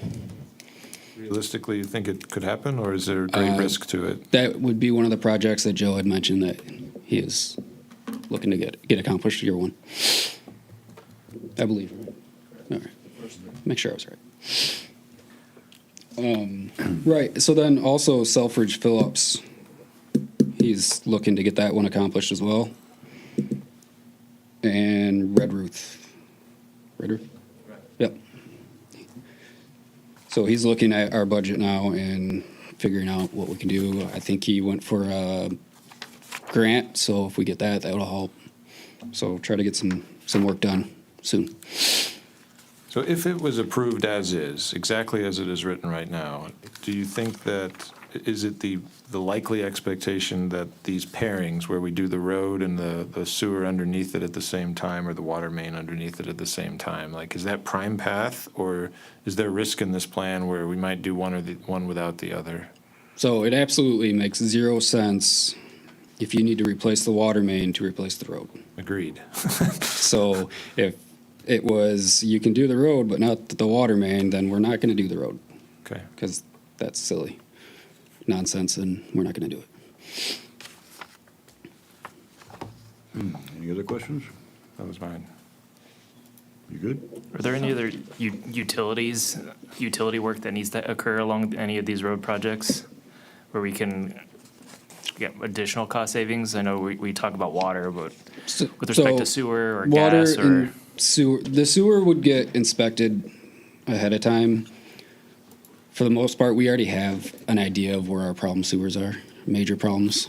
So if they're not involved in that, that is also part of the planning of it, is price. Don't have to do the sewer. It's going to cost less. We do have in there the inspection plan for sewer, and that is where we start finding out what we need to do as far as sewer repairs and replacements before we start getting into all of our major large-scale projects. So these first ones are all planned accordingly, but we need to get our sewers re-inspected and figure out where those issues are before we continue moving forward with other plans. How is it determined to have one road project per year? So the way Mike Smith from AEW and I, we sat down and kind of looked at trying to spread out, because this is a lot, and try to spread it out to give us the right amount of money to be asking for per year. So we're not trying to take all the money. We want it to be reasonable and something that could be done, not just, that's not. So if it's Dreon Steffen for roads, 1.2 million, that's large. Give us time to plan for that and budget for it.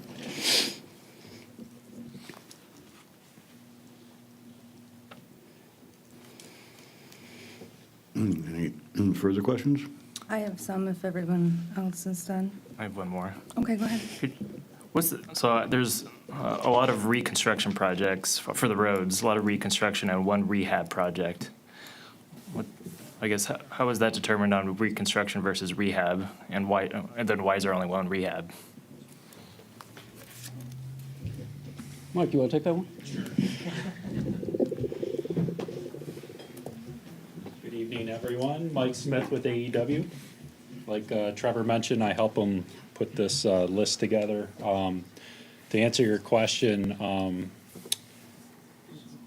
all these roads that you're looking at were previously rated in 2017 using a PACER system. It's a scale from 1 to 10, 1 being the worst, 10 being brand new construction. All these roads generally fall within the 2 to 4 range. And I believe currently the Elmwood project was like a 4.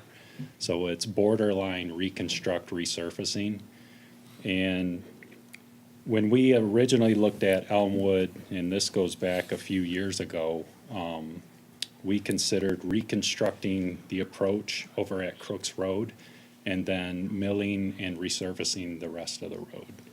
And, based on the curbs and stuff that are down there, they're in good shape, decent shape, that you could still just mill off that asphalt and resurface it with new asphalt. Okay. Kind of along the lines from previous questions I've heard, I guess what year were these estimates put together? I know there's been substantial price increases in contractor bids for road and bridge projects lately. For this capital improvement plan, we just put these together in February. Okay. Yeah. They were done previously, but we brought them back out and updated them. But I mean, costs are still increasing. We're seeing a lot of bids coming in over budget right now. Right. Okay. Thank you. Can I piggyback off of one of your questions before I get mine? Maybe I misunderstood. I watched council meetings. I thought that they just ordered a new road study. Is that something you guys are working on them Yes. with? And then does that reconfigure your whole plan in terms of replacing? So the city got a grant from SEMCOG to do all the local roads again, or rate them again, and that's in the works. It'll be done this spring. So, well, wouldn't that just put you right at zero again, essentially, in terms of this? Or you feel confident enough that, like, it's not going to change? Since 2017, the only road work that's been done has been 14 in Maine. No other roads. So really, your ratings are just going to drop and get worse. Right, but one maybe even, I'm just using this, Elmwood might be higher trafficked, as in being next to a high trafficked road, so it might have debilitated further. Would that have you start your would you be implementing the stuff from SEMCOG into this plan and reconfiguring at that point, or? We'll probably take a look at that, and when this CIP gets updated again, that would probably be a consideration. So like next year then? Yeah. So that plan will work Yeah, towards so next year's?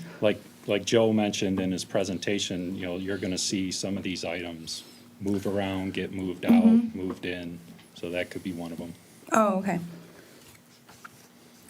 Okay, so then my general questions in terms of, is there a process that you guys do in terms of inspecting sewer or water mains, or I don't know what anything is, but when there's a water main break, is there a type of inspection that typically happens at that point, or is that just, we're gonna fix that now, and then, is there a higher ranking towards inspecting that area sooner, or not so much?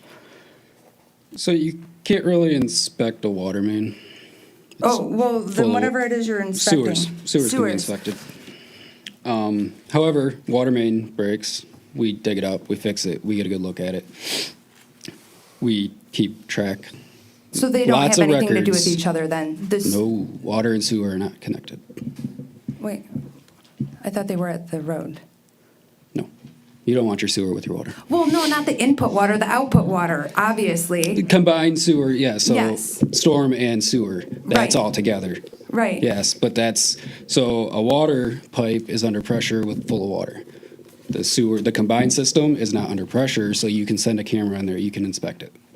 Gotcha, You okay. can't, I'm sure there's expensive ways to inspect your water main, but we have the information based off of our breaks and our reports and where they are, when they are, what roads have had the most. I know for a fact South Rochester needs to be replaced. Oh, so you Valves just don't- tally that and so, put that in higher yes, criteria? Valves Okay. don't work, and we've had more than enough breaks on that stretch. I'm sorry. We've what? had more than enough water main breaks down that stretch.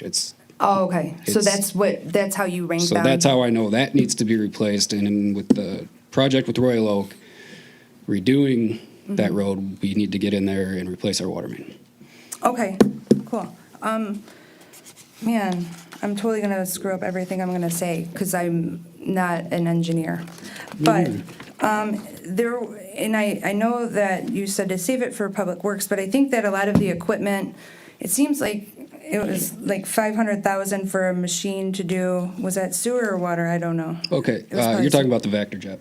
The what? The Vector Jet. That machine is used for a very, very large number of things. It's one of our most important pieces of equipment. Use it for everything from excavating to cleaning a sewer. Yeah. So it gets used across the board. It gets used almost daily. So it's Oh, not almost just daily. used for water and sewer. It gets used for other stuff. It's Oh, it does. it's a very important piece of machine that we have. Yeah, well, I wasn't questioning the integrity of that, but I was that's- just wondering, it seemed like there were a lot of, that we share compost with other cities in the area. Has there ever been talks of sharing specific equipment? I think we've borrowed stuff from Troy prior in the past. Yeah, we're in a mutual aid group. I go to meetings monthly with other public works. If we need something, absolutely we can borrow it. Yeah. But there's nothing that we have that we can just say, oh, we need it one day this month. Can we borrow it? Well, no, I wasn't So- asking for you to just borrow Troy's other So stuff. yes, but I if didn't we know if there need was to borrow works. something from someone, Yeah. absolutely we can, just No. like we loan stuff. I apologize. I was just wondering, in the future, if there's any collaboration with Troy or other cities, right, our neighbors, that on high-priced equipment, that it might be we're going to share the cost of this, or if that's even allowed, I don't know, I'm not an attorney either. We're going to share the cost of this high-priced item because it's something that we only pull out certain times, and we can all benefit from it and maintain, no? I don't think that's a thing we can do. I do know there's times where we can share a bid. Share a bid? Yeah, so we bid out the same specs on the same piece of equipment, which helps cut down the price, because when they bid it, they're making two of them exactly the same. Oh, okay. So that's always a possibility. We've done that with one of our old Vectors before. We shared a bid with, I believe, Royal Oak. Oh, okay. So we both got the truck same time, we trained with them on it, we did everything together, so it cut the price down.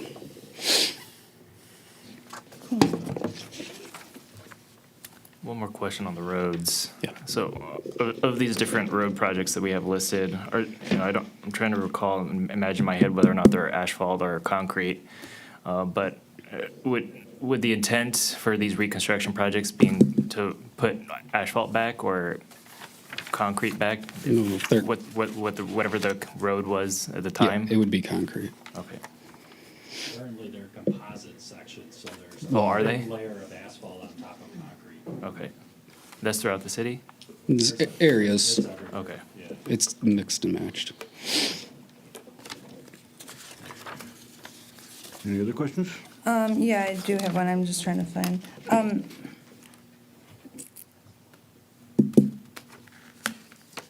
So you guys do your all in-house stuff, and I can't find the specific item, but, and maybe it's even the one that we already talked about. But I saw a lot of sewer costs.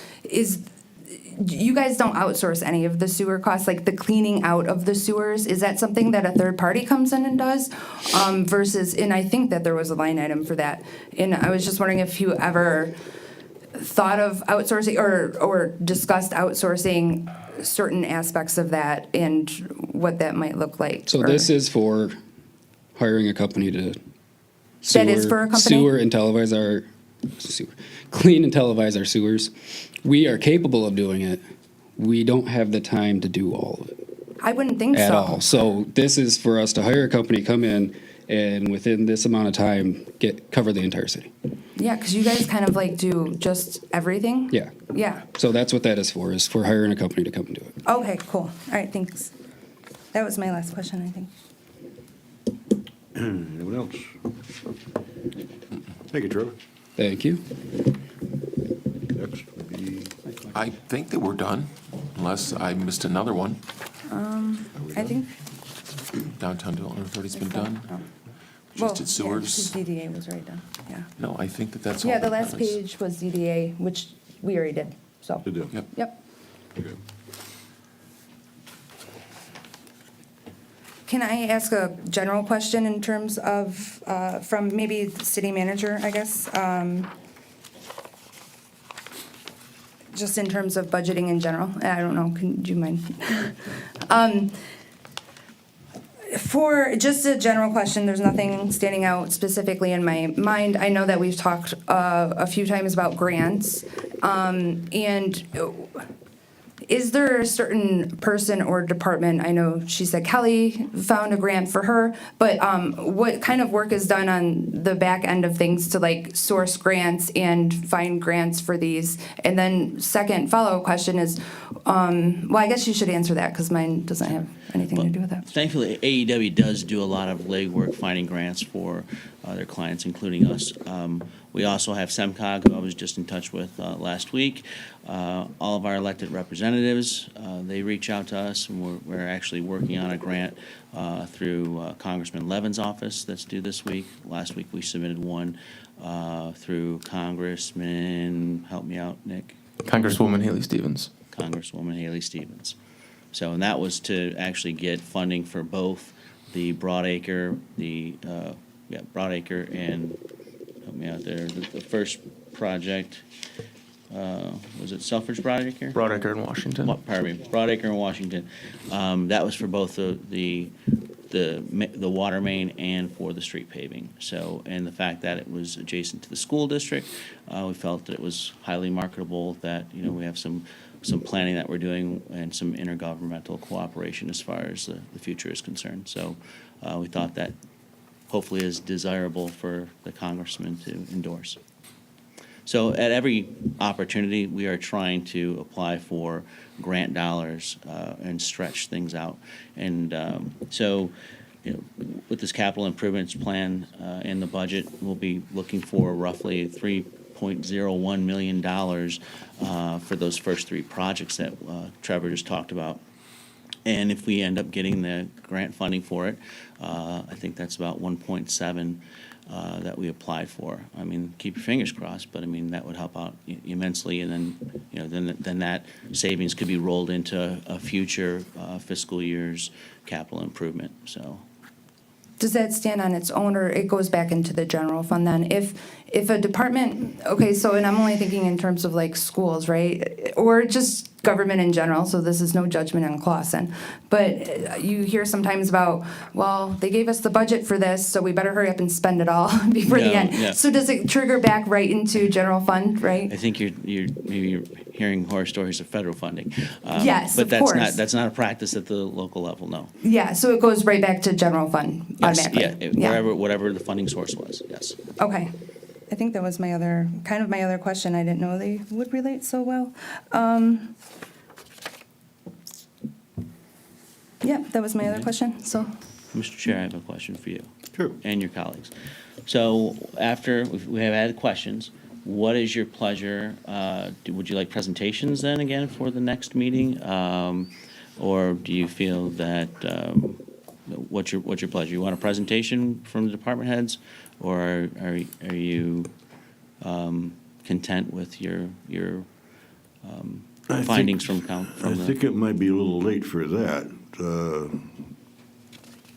We've had the conversation tonight, and Gillis and Webster is taking notes on, and they are going to be changing up some of the actual wording.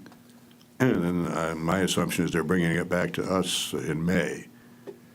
And at May, we'll review that and then pass it on to mayor and council. Right, and my question for that May meeting, are you desirous of having presentations from the department heads at that time, or did this question and answer suffice? I mean, my personal opinion, I feel like this question and answer has filled that need. Helped, yeah. Would you, I mean, I just don't think that it's necessary to go through a presentation when we all had the opportunity to go through this plan and look at what people are going through, and then we had an opportunity to question them. So I don't see a point to it, but. Can I add it? Is that, you said that'll be after the vote on the millage? Right. Yeah, because the only benefit I would see to that is really, you know, actually, I didn't know all that DPW does for us. And there's a lot of great services and things that can be touted on in terms of just kind of a moment to brag maybe about this is all the services we provide. And it's not going to speak directly to like, can we have your vote? But it kind of shows, as the CIP should, where our dollars are going and gives a lot of benefit to each individual department. I do think that it would bring a whole lot of respect to that. So something maybe in the future we can consider, nothing grandiose, right? But I just think that it's a great way to corral some support and really get a sense of all the work that our city does for us, because not everybody sees that. They just see dollars. That would be handled really well when we have our joint meeting down the line. So maybe that's a So the consideration. CIP is concerned, I think we've asked enough questions. Oh, no, I'm saying in the future, when we're talking, taking notes of like, maybe next year we'll try this differently. I think it'd be great in the future to Okay. have that opportunity to just brag and like, this is what we've done. This is what we are doing. So at that next May meeting, then Joe and I can just highlight the changes that we made, and that will meet I think that your would expectations. suffice. That Okay. suffice. I would feel that's sufficient. Anyone have any problem with that? Okay, Okay. so, thank you. Before we leave this, can I make a statement? Sure. Although I believe that this was a very, very important thing to have presented and recorded for the city, this should have been a special meeting only to discuss about this, not at a regular agenda item and the planning commission. And the other thing is that I'm still a little confused of why we were so much in detail on budget for the current year when this is supposed to be a rolling 6-year plan. And then the other statement is except for bringing this to the attention of anybody who would look at this video or read the minutes, well, I don't even think that the minutes would be sufficient, but they would look at this video. We didn't do anything here tonight, in my opinion. We didn't decide anything. We didn't change anything. And there was way too much discussion about budgets and specific line items. I would have expected this to be a 6-year plan, and maybe a statement in the 6-year plan is that we have 2 large parcels under development. What does the city have to do to support development of those 2 large parcels? Or the owner, and this is not true, but say the owner of Westgate said that that building is no longer sufficient, I can't make any money, I'm gonna bulldoze it and I wanna put in something else. So that would be in our long-term plan. What does the city want to do with respect to planning to take that into consideration? I struggled tonight the whole time trying to figure out how this was rolling into a planning commission function. To me, it was a budgetary review, which I think is much more efficiently handled by the department heads and city councils in whatever meeting that the budget is really discussed. I think that the resolution today or in May is going to be that the planning commission doesn't see anything in this capital improvement plan that is contrary to the master planning for the city, and therefore it should go through. But this was way too much detail today. It should be very high level. That's why I was asking why we were down in the $5,000 range. We should be up in the $250,000 range, saying this department needs this to support this particular function for Clausen planning over the next years. Are we ready to do that? And I'm hoping that we can figure out how to do that better the next time. You know, I would say to that, though, that this is, that like Joe mentioned, this is the first time we've done it. I think we're learning. I think you brought some very valid points up. Right. But I think it is a learning process. And you do, a couple of your points are really well made. I mean, to sit here and talk about each little item that goes through there or to question certain things, you're right. It did make a lot of sense. I would agree with that. Yeah, it's difficult because it's the first time we're doing this. I think it's going to be much easier in the following year. Plus, I wasn't pleased with the actual presentation. I think we should have gotten more detail up front. Because, like I said earlier, we're going to rubber stamp this thing. You're going to bring it into us, and we're just going to look at it, and we're going to sign off on it. But all it is it's just a recommendation of where these monies go. It's not our decision to make. It moves on to mayor and council. They make the final call. We're just trying to help out along the line. Yeah, it was my understanding that we were hosting opportunity for public comment and hosting transparency and hosting opportunity. Well, okay, but that wasn't what was on the agenda. And to do that, we've already been here almost 2 hours. Yeah. And we got through, what, We only 3 had one. items on our agenda. So the people who are farther down on the agenda, you know, they've been here for a long time for something that, I do agree it was important, but this was not the forum, in my opinion. Fair point. And the other thing that I would have expected out of the department is to have, here's what we see going on in the city over the next 6 years. And then, as we see, here's what we see going on in the city over the next 6 years. Each of the department's proposals should be going to support that plan. And there was nothing here, and it's kind of hard in the city of Clawson when there's no farm field that we can go get and develop and talk about a future plan. We are landlocked and basically chain link fenced together. So I would expect that the capital improvement plan would start out, here's what's going to happen in the next 6 years in our planning process, because we see this development coming in, or we see this change in trend of infrastructure or people's lifestyles and things like that. And here's how the city's going to do it. And how can the planning commission then finesse that into their master plan? That would be my perspective, but we'll see. So would you, just thinking, would you propose that CIP only happen then, like once every 5 years, like a master plan does then too? Because our master plan isn't updated every year. No, I've rolled down to what Joe said in his beginning. It's a 6-year rolling, long-term capital improvement. So every year you're going to be looking at the vision for the year that's number 6 coming out, and how those trends go. So, no, it probably needs to be done every year. It probably should never take this long in the 4th or 5th year, but if this is part of our newfound assignments, I guess that's what we need to do. It's a new responsibility that we have, yes, so we'll be revisiting this. But like I said, it's going to get progressively easier.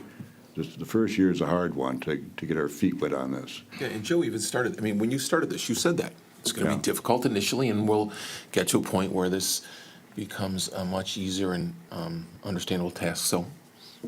But like I said, I think you have some good points, though, Ed. So do we have to make any motion, do any decisions tonight, or just close public hearing? I don't believe we have to vote on it. Public hearing's been closed. I think all we're going to do is pass this back to Gillis Webster. They will bring it back to us in May. We'll have another look at it.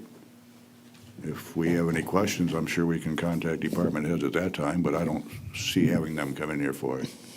Right, that's right. So, yeah, now it goes back for administrative review of the public hearing, which is what we call the step, but it's where we take everything we heard tonight and make adjustments accordingly.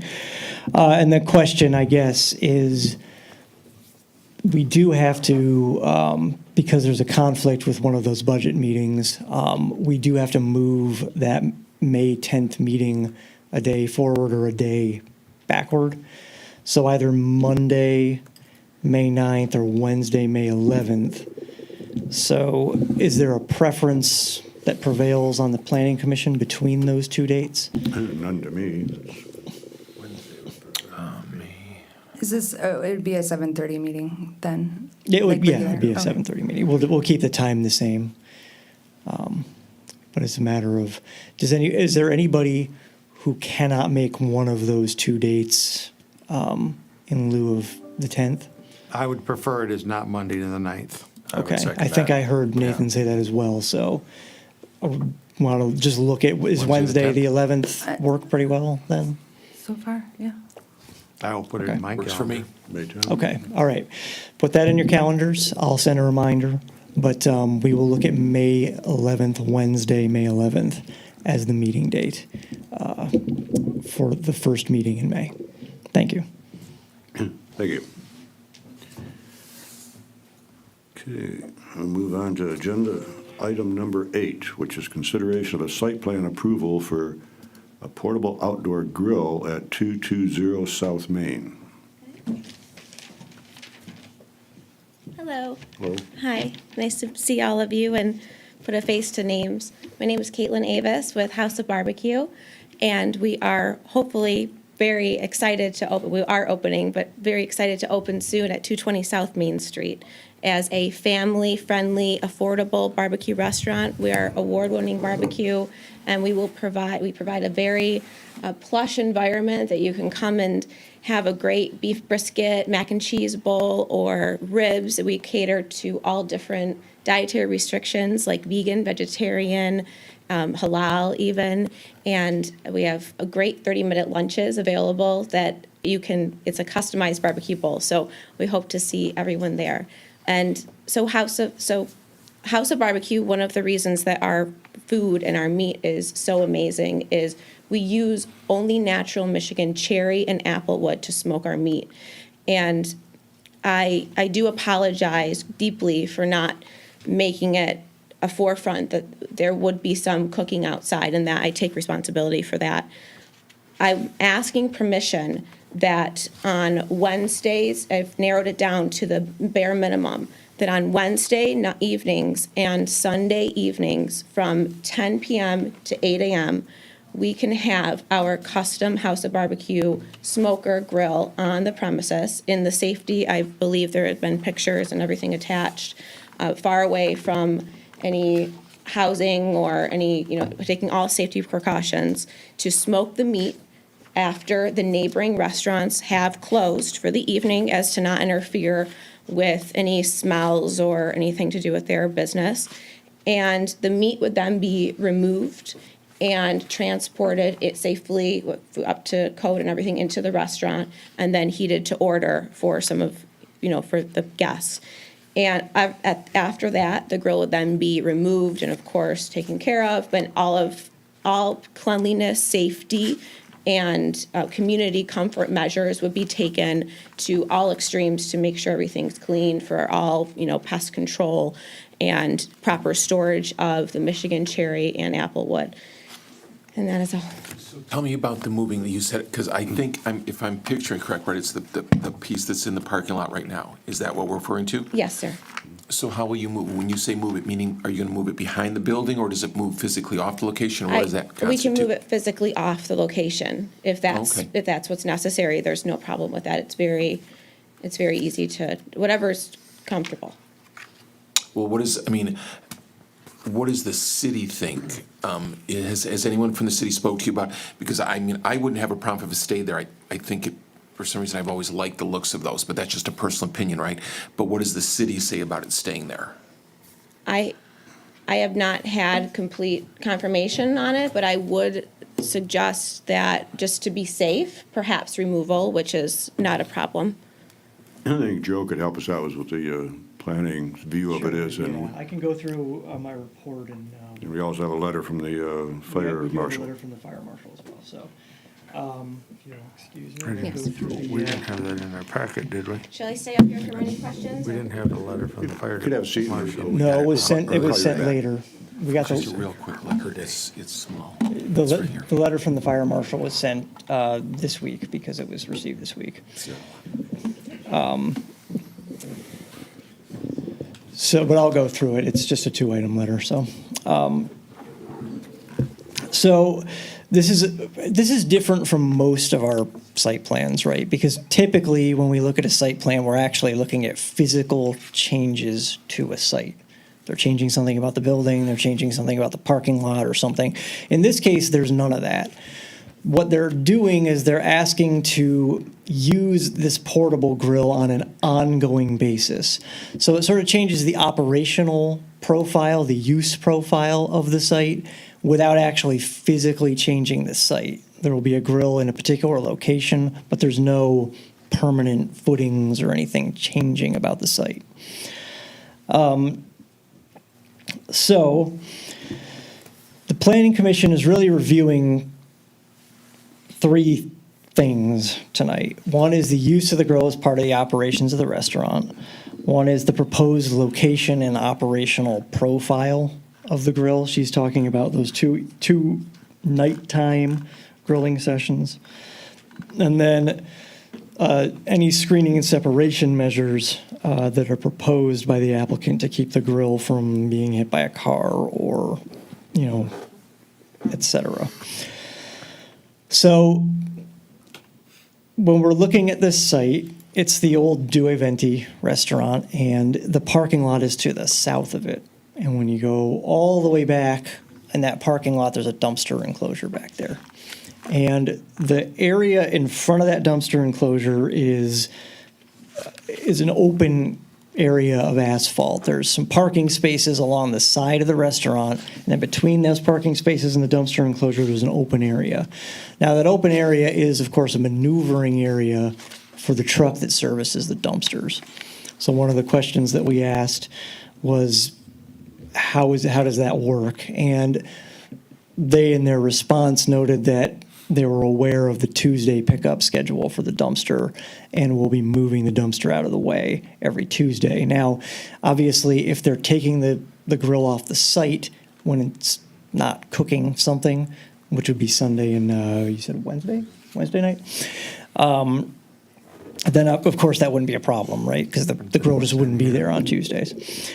But that's the area that they're proposing to put it in.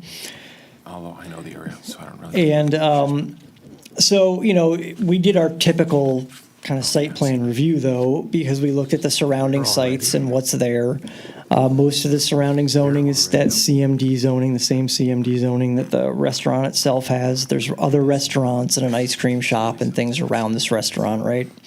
And then to the west, there are some single-family homes, and there's one right to the north over the wall from this location where they want to put the grill. So that's what's around this site.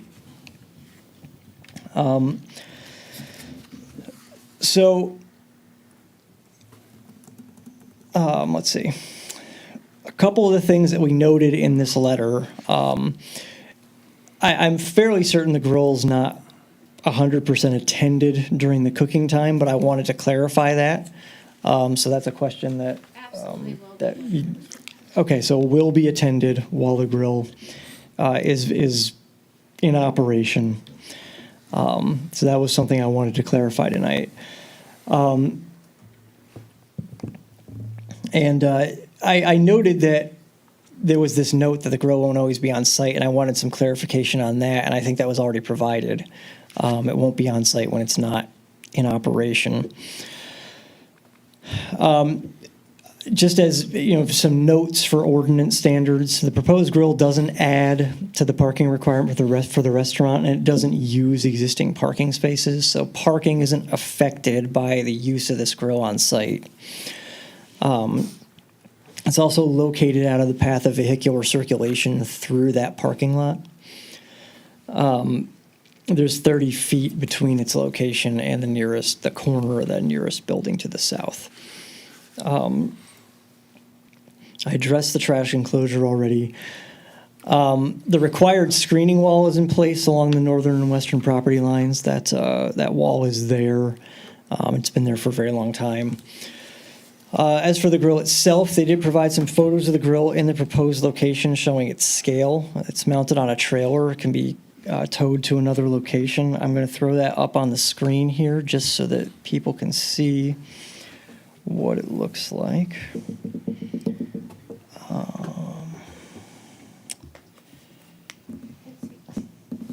May I please add something very briefly? The grill is, I'm sorry, I forgot.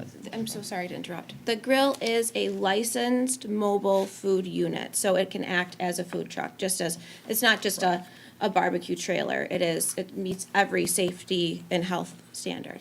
That's all. Thank you. So it's up on the screen now, so everybody can see it. And then when we're talking about the location, just so everyone's aware, there's Main Street right here. There's the old Due Venti, which is going to be House of Barbecue now. And then this red circle is the area that they're looking at on the property for using the grill. As for the protective barriers, I did have a question because they're showing it with a certain barrier around it in this photograph, but there was an image of a yellow protective barrier that was provided, and I wanted clarification on which of those two they were planning on using going forward, because we've seen two different items.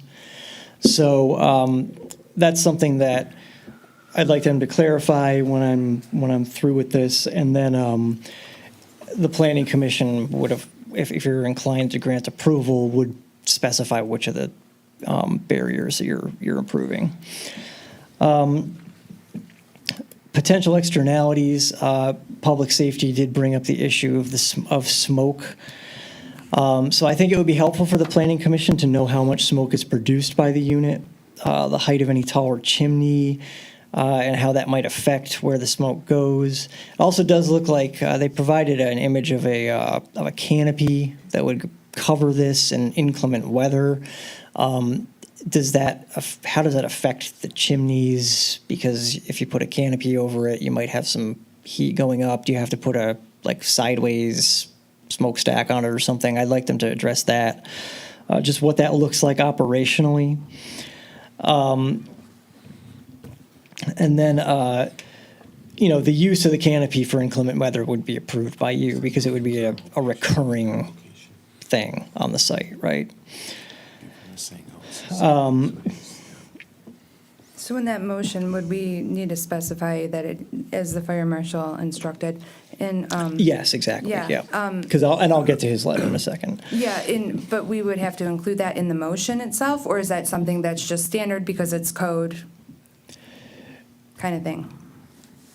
Well, yeah, you just want to refer to the fire marshal's letter in your motion, yeah. Okay. And then the wood supply, they've given some specific information about how the wood supply gets handled because they will be keeping wood on site even if the grill isn't kept there all the time. So there's actually a fenced area behind the restaurant. It's got fence on both sides of it and then the screen wall on the west end.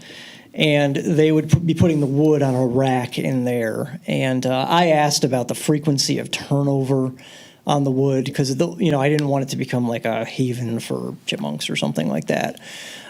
So they've assured me that the wood gets used quickly and turns over quickly, and it wouldn't be kept on the ground. And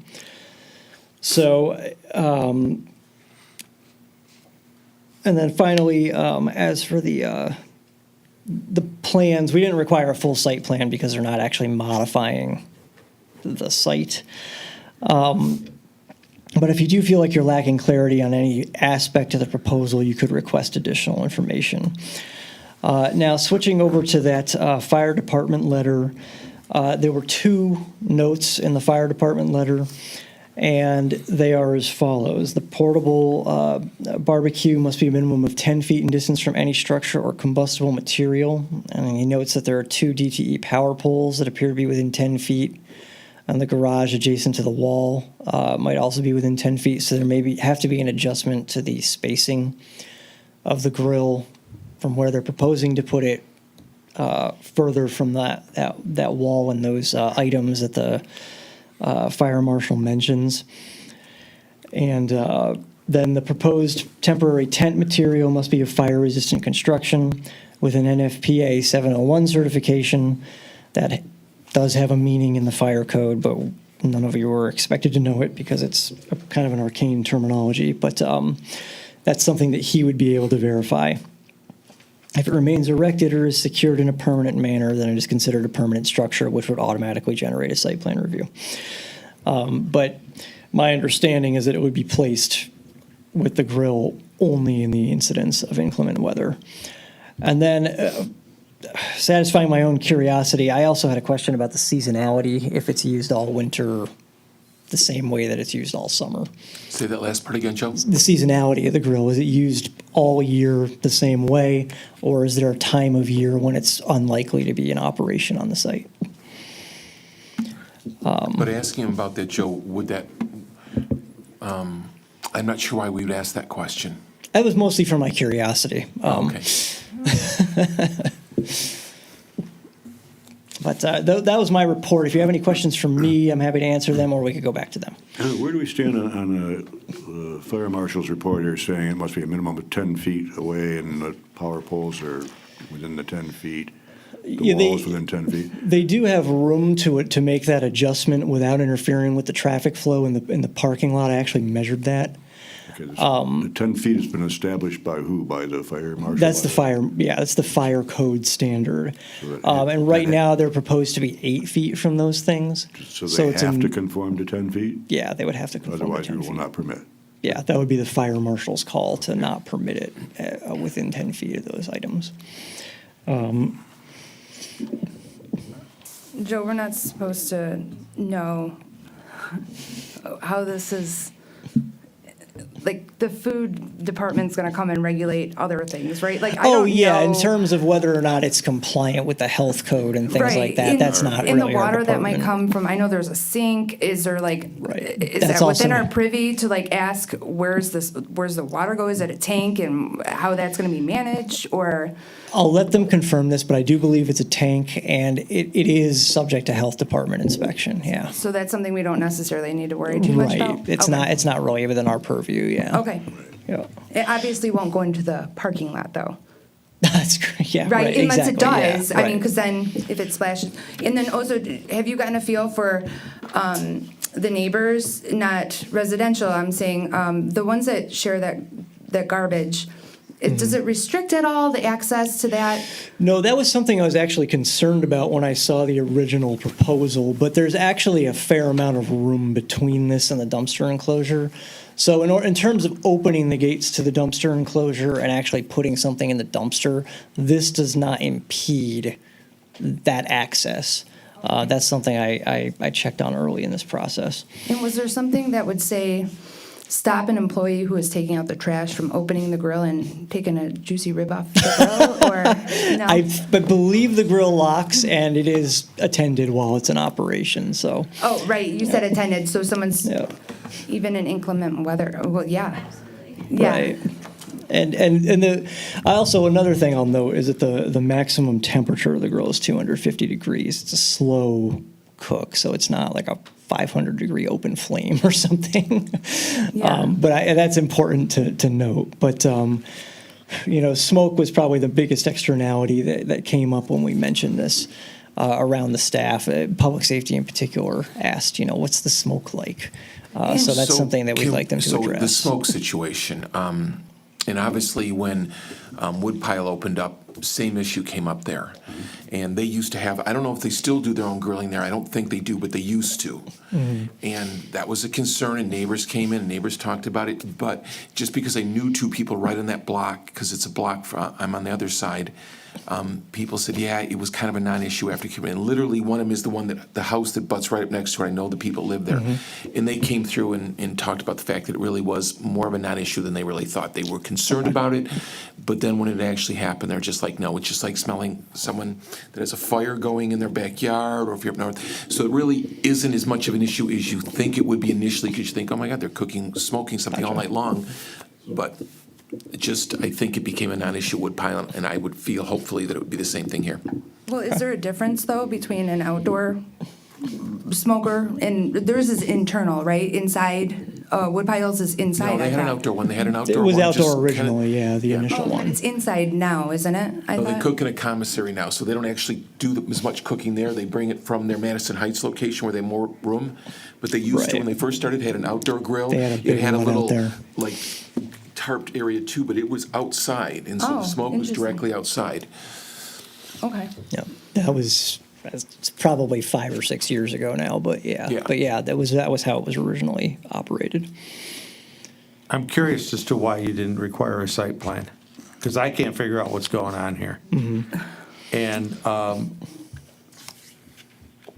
is the parking lot part of the parcel? Without a site plan, all I see is those different lots, and we know we have a lot of lots. I don't know who owns the parking lot. All these parcels that you see here are owned in common by one landlord, and all of these different spaces are tenants of that same landlord. So the parking and all the buildings are owned by one landlord. But this is only one. This is one tenant of that landlord. One tenant, not in conjunction with the rest of the tenants. I don't know if the rest of the tenants have weighed in on this. I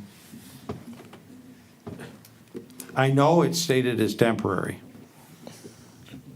but I'm a little concerned that this is a permanent outdoor kitchen.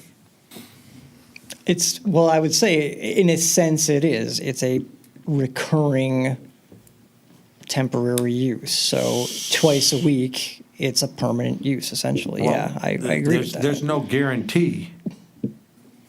There's no guarantee. It says that it will probably be moved, and it will be moved for the dumpster. But This is a if there site was plan no approval, use though. for it in another location on those other days, then it will probably stay there. That's the way people are looking at it. If I didn't have to move something, if I didn't have to move the picnic table in my yard, because nobody was going to use it on Tuesday and Wednesday, and I was going to use it again on Thursday, I wouldn't haul it into the garage. And we know that's how it's going to happen. So without a site plan review, This is a site plan review. well, there's no site plan. It doesn't show dimensions. It doesn't show where it's going to be. It doesn't show ownership. This isn't a shared parking lot. That's, if it was their property and not shared, and for the usage of that particular business only, then I could see how it might be part, but it would still be a site plan. You'd be designating an area that you don't have a shed or a dumpster. You have this basically permanent kitchen. So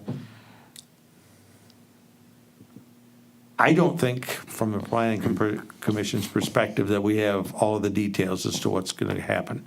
You have to consider that it's going to be there all the time. As a condition of site plan review, you could require that it's not there when it's not operational.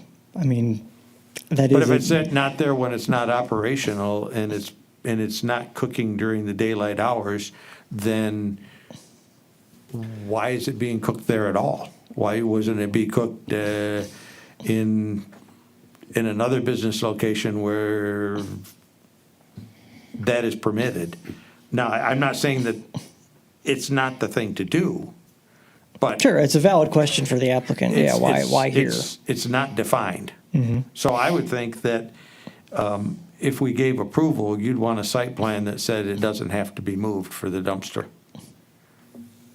Or maybe the dumpster needs to be moved and the portable kitchen needs to be in a different spot. I'm not certain of all of that. The locations are going to be critical on that, yeah. This is the old Eventes. Yeah, he'll do event. Yeah. And it closed down. Now, what's our policy on site plan approval? A restaurant was there, so another restaurant can go in. Isn't there like a certain amount of time, if it's closed for a certain amount of time, they have to come in for a full site plan? I believe it's a few months if it's not continuously used as a restaurant. That was my understanding.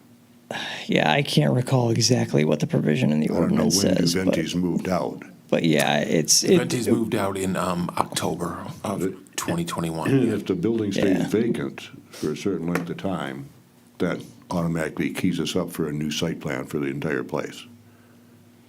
I thought it was if the same business was going, or the same type of business was going in, I thought it didn't trigger a plan. I thought that's. Same business going in, but it has a term limit on it, a time limitation too. Oh, I've never heard about a time limit. Okay, The so building can't stay vacant. Right. They've been in there for some time, so I'm not sure exactly what the gap between the two was. I don't know the answer to that.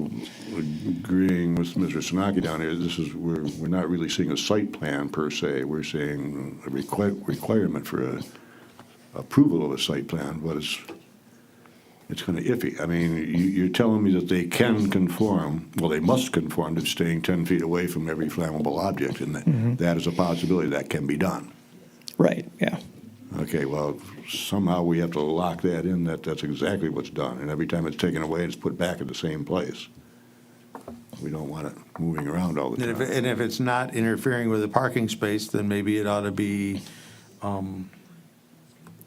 lined out or whatever it is.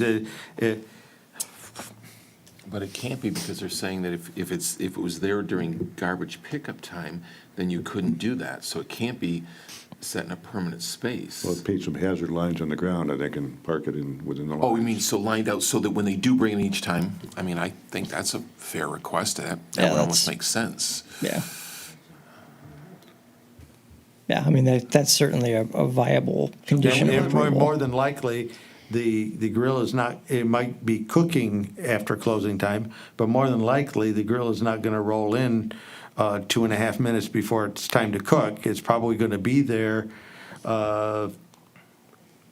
some hours before that and set up, and the portable, and where does all of that stuff go when the grill is not there? I think it's feasible, but I don't see enough information to make it part of the site plan. Right, yeah, I did, And in the my, other alternative is, you could request a ZBA for a what is it, a 3-month provisional, so that you could do your stuff now and come back in with a site plan that says that you could do it for the rest of the time. Explain that again. I'm not sure what you're referring to there. Yeah, I've never heard of that provision The myself. zoning board of appeals can give temporary use approval. We used to do that consistently for the pumpkin sale tent, the Christmas tree sale tents, and set up over in the West Gate, and then when that Hollywood, it's now an auto store, but when the Hollywood used to have the Halloween scenario, that was a temporary ZBA use, So if they were looking to do that now to get their business up and running, but then again, from a site plan, gee whiz, there's too many ifs, and if you don't have it written down and recorded in the book, then how can the fire marshal come in and say, you're not 10 feet from the flammable, you're only 2, turn it off, get it out of here. He's got to have something to say, this is the agreement and where it's supposed to be. And that would be greatly beneficial, I think, to the applicant, in that they would know exactly what they have to do. There's no. Can't we put that, like, if we decide that we want to grant approval? Put a condition on. Can't we put those conditions in there? If we had a site plan approval, then we could mark it up and attach it to the meeting minutes as this is our there a criteria. record, when's the last time that this building has had a proper site plan approval before Duventis moved into it? I don't know how long they were there. They were there for several I'm years, not right? sure. Yeah, I mean, it was, I believe it was for Duaventi, but I don't know when Duaventi was established, no. When do they plan to open? When do they plan to open? Do we have a That's for them. Building department answer some questions, or? Is it, it's me? Sure, come on up. Is it? Okay, sorry. We plan to open, to your question, as absolutely soon as possible. Yesterday would have been amazing, but as soon as the site plan is approved. We have passed the health inspection, and we're ready to move forward. We actually have already found 3 Clawson residents to become employees, and they're eager to begin working, so I'm eager to provide them with jobs. Shall I go into some of the items that were mentioned? That's a good question, based on that real quick. Did the health department give you specific guidelines for that grill in terms of what needs to happen with that grill? I've heard of, like, if it stays in one place, it's like a different type of, they regulate it differently. Is that true or not so much? So because the grill is a licensed mobile food unit, festivals like Arts, Beats, and Eats, for instance, we occupy as a food truck. It is something that they just mentioned that we just need approval from the city, and as soon as the city says, okay, it's all right, and whatever terms are necessary, that we can cook outside during the designated times and days, that they will that's it. So we just need approval from the city.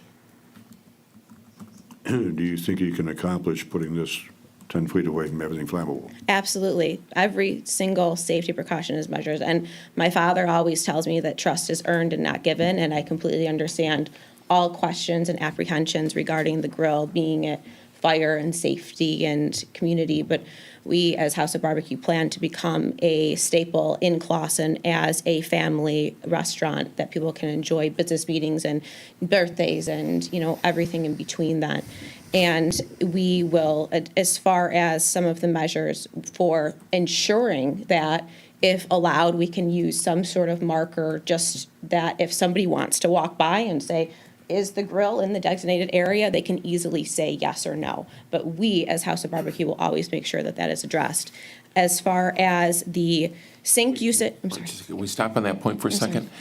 Troy, can I ask you, does that make sense from your perspective when you're talking about, you know, saying, okay, we measure the 10 feet. Joe said he went out there, measured it, and he saw that it's 10 feet. If they had markings that show that it meets those parameters, does that make sense to you?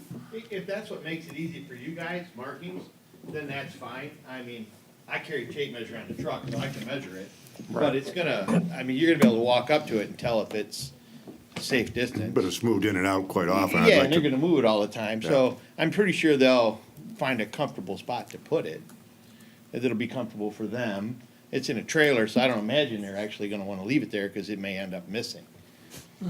So. Troy, while you're here, can I ask a question? I sure. talked to John. He mentioned something about the roof of the canopy needing to be a certain distance. Maybe I didn't see it in the letter. Yeah, the heat from the barbecue, depending on the outside temperatures, can warm up the, whatever type of material is in that, so, which can cause it to combust. That's why it's gotta be flame resistant. Yeah, I thought, so is there, from what I understood from our conversation, he said it needed to be 6 feet higher than any heat source? Yeah, he didn't discuss that with me, but that sounds about right. Okay. I guess, should that be included in one of our criterias, but. I believe it's in the letter, right? I didn't. It's in the letter. Oh, it is? Oh, the 6 feet is in the letter? Not the 6 feet. No, Not the 6 feet but- from, yeah. So it's hard for me to see, but if John checked it out and John's happy with it, then we're gonna be happy. Okay, well, when I spoke with him yesterday, and I didn't know that, just had questions just for knowledge reasons, right? So Sure. I called, because I was thinking more so the wires above, I'm like, does that heat eventually wear them I out? wouldn't He get there. reassured me of that, but Yeah. he did mention that with a canopy, if there is pipe or stacks on there, that the canopy needs to be at least 6 feet above those. And my question was, because I didn't notice it in the letter, is that something that we should, he made it sound like there was an ordinance for it, maybe not, or a fire code or whatever. There's a fire code for it, Yeah. yeah. Is there a chimney on your barbecue? Yes, sir, and and the canopy will only cover the person, the chef smoking the meat. It will So they're not gonna cover the barbecue. Oh, okay. So, yeah, just to keep the The person dry, that's person nice. dry. Okay. better than most people have it. But it should still, even if it's just a person, since it's within 10 feet, it needs to be Yeah, fire as long as resistant. it's off to one side and the heat gets a chance to go up and not be trapped under it. Right. That's what we worry about, is that the heat get trapped up underneath it. Okay, but in order for it to not be fire resistant, does it need to be? It's still gonna have to be fire Okay, resistant. gotcha. Okay, thanks. Because what if they get it a little, or the wind moves it a little bit? So, we have had issues, never with that. We've discovered some things about certain new products that are in the city That's how and you what learn. their Yeah. burning embers will do to their awnings. So they were very quick to fix it because they don't like having their awning on fire. Thank you. Thanks, Troy. Sorry, thank you. Do we have any more questions for the applicant, or? There were a few questions posed that Yes, I do. So we, just to answer a quick question, we were occupying on December 2021, so just this past December.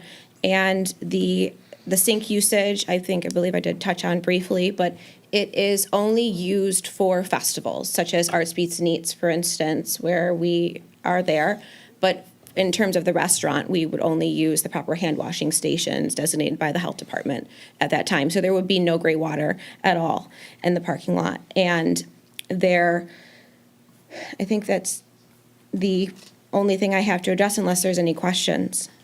Location of the barriers were not in use. Oh, yes, the barriers, so the photograph of the yellow barrier and then the barrier in picture the yellow barrier was the first decision, just bouncing off of ideas, and then this barrier seemed to be a better option. So we have both in our possession. They are both easily accessible and can be used, so we are willing to work with whatever city guidelines. And as to touch on moving the grill, and if we are, as I mentioned briefly before, trust is earned and not given, but if we say that we are going to do something as a company, we plan to hopefully be a staple like a Clausen Steakhouse soon in the far future, because they're amazing. But if we say we're going to do something, we definitely are. We wouldn't do anything to jeopardize all of the hard work that was put into this restaurant. That fencing is a non-flammable material? Yes, and we also. Looks like a plastic fencing to me. I'm not sure what it's made out of. There's metal underneath the fencing, or underneath the plastic, but we do have the yellow fencing is completely metal. My attitude is if the fire marshal doesn't have a problem with it, I don't seem to have a problem with it.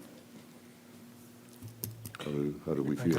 What about the parking lot? Do you have a shared usage agreement on that parking lot that says that you can now semi-permanently occupy that space? Because I'm guessing it's asphalt right now, right? Yeah. It may not be striped as a parking space, but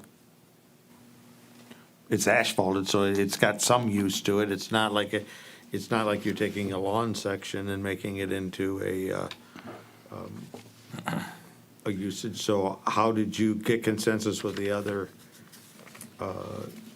We have. shared usage people that this is acceptable? You should probably have a letter from them. It'd be up to the landlord, wouldn't it?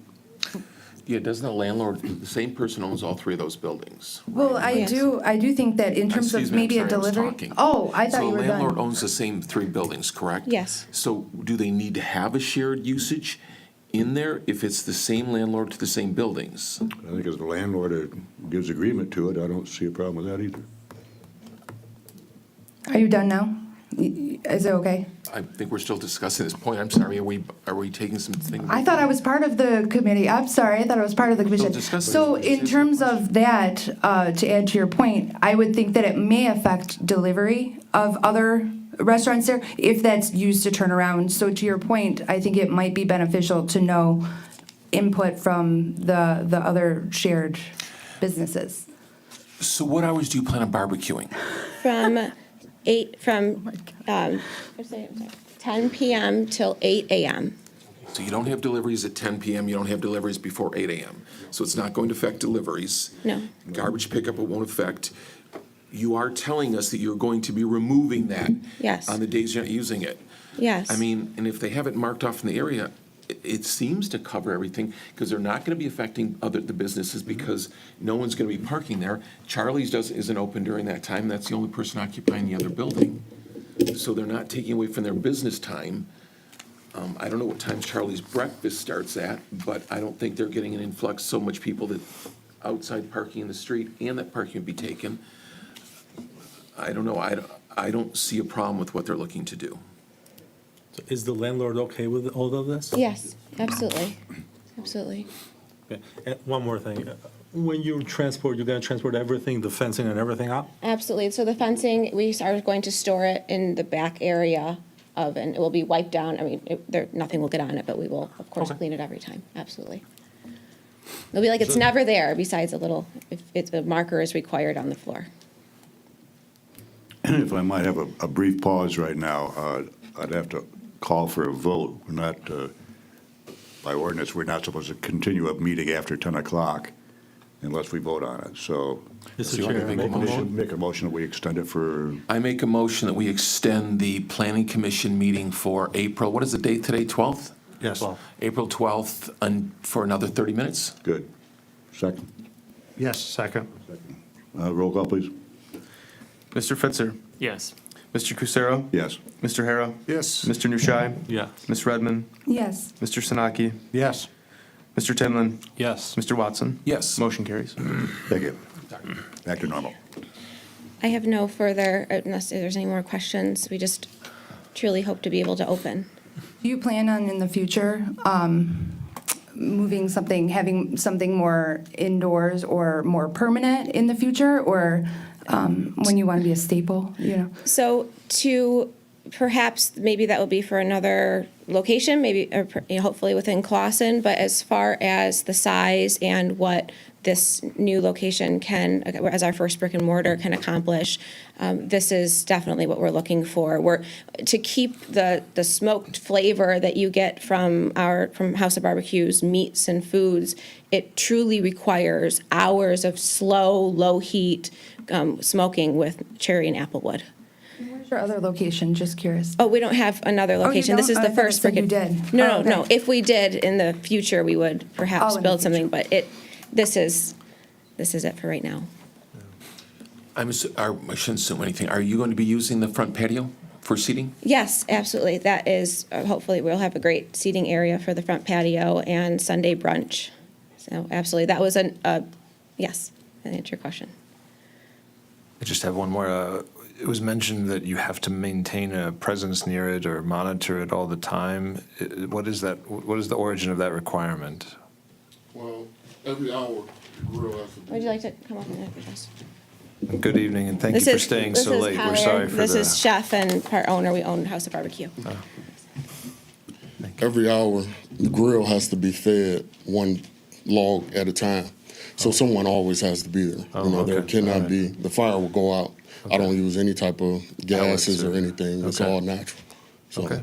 Thank you so much. All right. Can I ask a question? How long after the cooking is complete is it safe to move the grill? Just so we have a reference. Well, in we terms have of- metal dumpsters that we use to put the ash in after we're done cooking. So literally an hour and minutes after it can be removed. It cools down fairly fast with just the wind, so you never have to worry about any type of heat or condensation after the cooking period. Like I said, we never go above 250 degrees. So Yeah. Do you have a schedule in terms of drop off and like pick up in your mind that if someone in the future is curious about like, checking in there, like that you plan to have it picked up or dropped off at all? I will personally be removing it Yeah. directly after cooking. I would personally be removing it. No more than, let's say about 10 o'clock, about 10 a.m., the grill will be removed. And we have a designated site where we park the grill that we lease from a storage unit. That's where the grill, because I have several grills, that's only one of them. And they're parked there in the safety of the parking lot at all times. Do you have an intended drop-off time? Just Prior you to bring it, cooking, yeah. we would probably bring it about 5 o'clock that afternoon. Okay. At the earliest. And you've confirmed that that doesn't interfere with garbage pickup Correct. at all? Yeah. Okay. Correct. Cool. Thank you.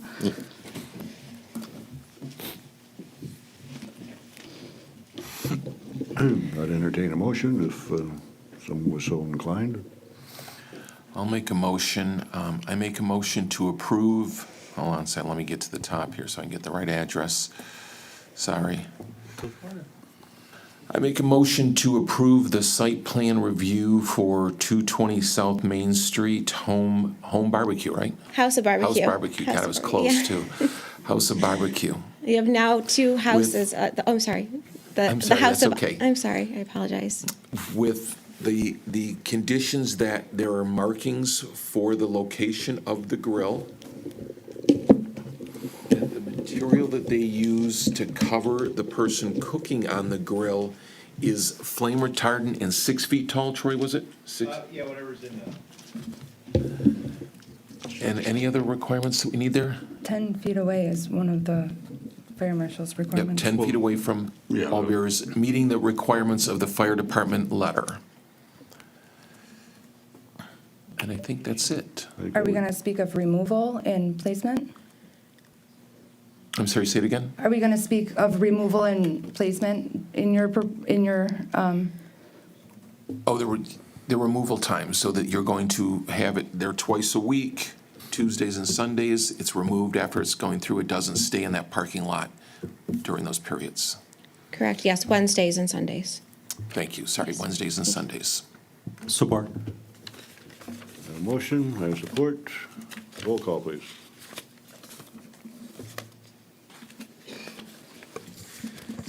Mr. Tinlin? Yes. Mr. Watson? Yes. Mr. Fitzer? Yes. Mr. Kucera? Yes. Mr. Hara? Yes. Mr. Nushai? Yes. Ms. Redmond? Yes. Mr. Sinaki? Yes. Motion carries. Welcome to Gloucester. Awesome. Thank you so much. Thank you, sorry. Really excited.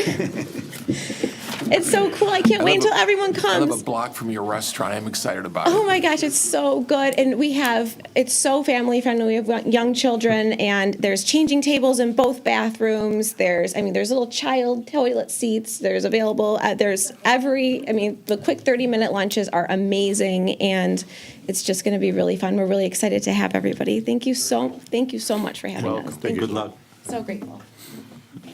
Agenda item number 9 is other business. Anyone have any other business? No? Okay, agenda item number 10 is the planner's report. I did want to note that at our next meeting, we'll have a site plan review for the chicken restaurant down the street here. There's a new restaurant looking to move in, making some changes to the parking lot, a couple other things. They do plan to keep the chicken. Say it again. Wait. Are you talking about the one with the chicken on top? The one with the chicken. A site yes. plan? Yeah, we have a site plan for it. Yeah. It's going to be a chicken restaurant? It's going to be like a diner kind of thing, yeah. But yeah, they're planning to keep the chicken. So that'll be on your next agenda. I don't have much else tonight. It's late. I don't want to keep you too much longer, but yeah, that'll be on your next agenda. Thanks.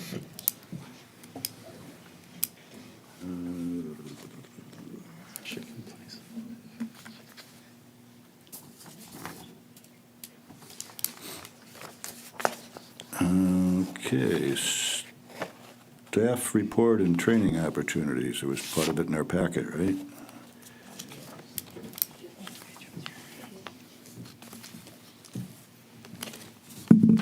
Well, thank you. We had 4 people sign up for Citizen Planner. There still is some budget for that. If anyone else wants to take part in the training, it can be done. I think most people are going to take the online training.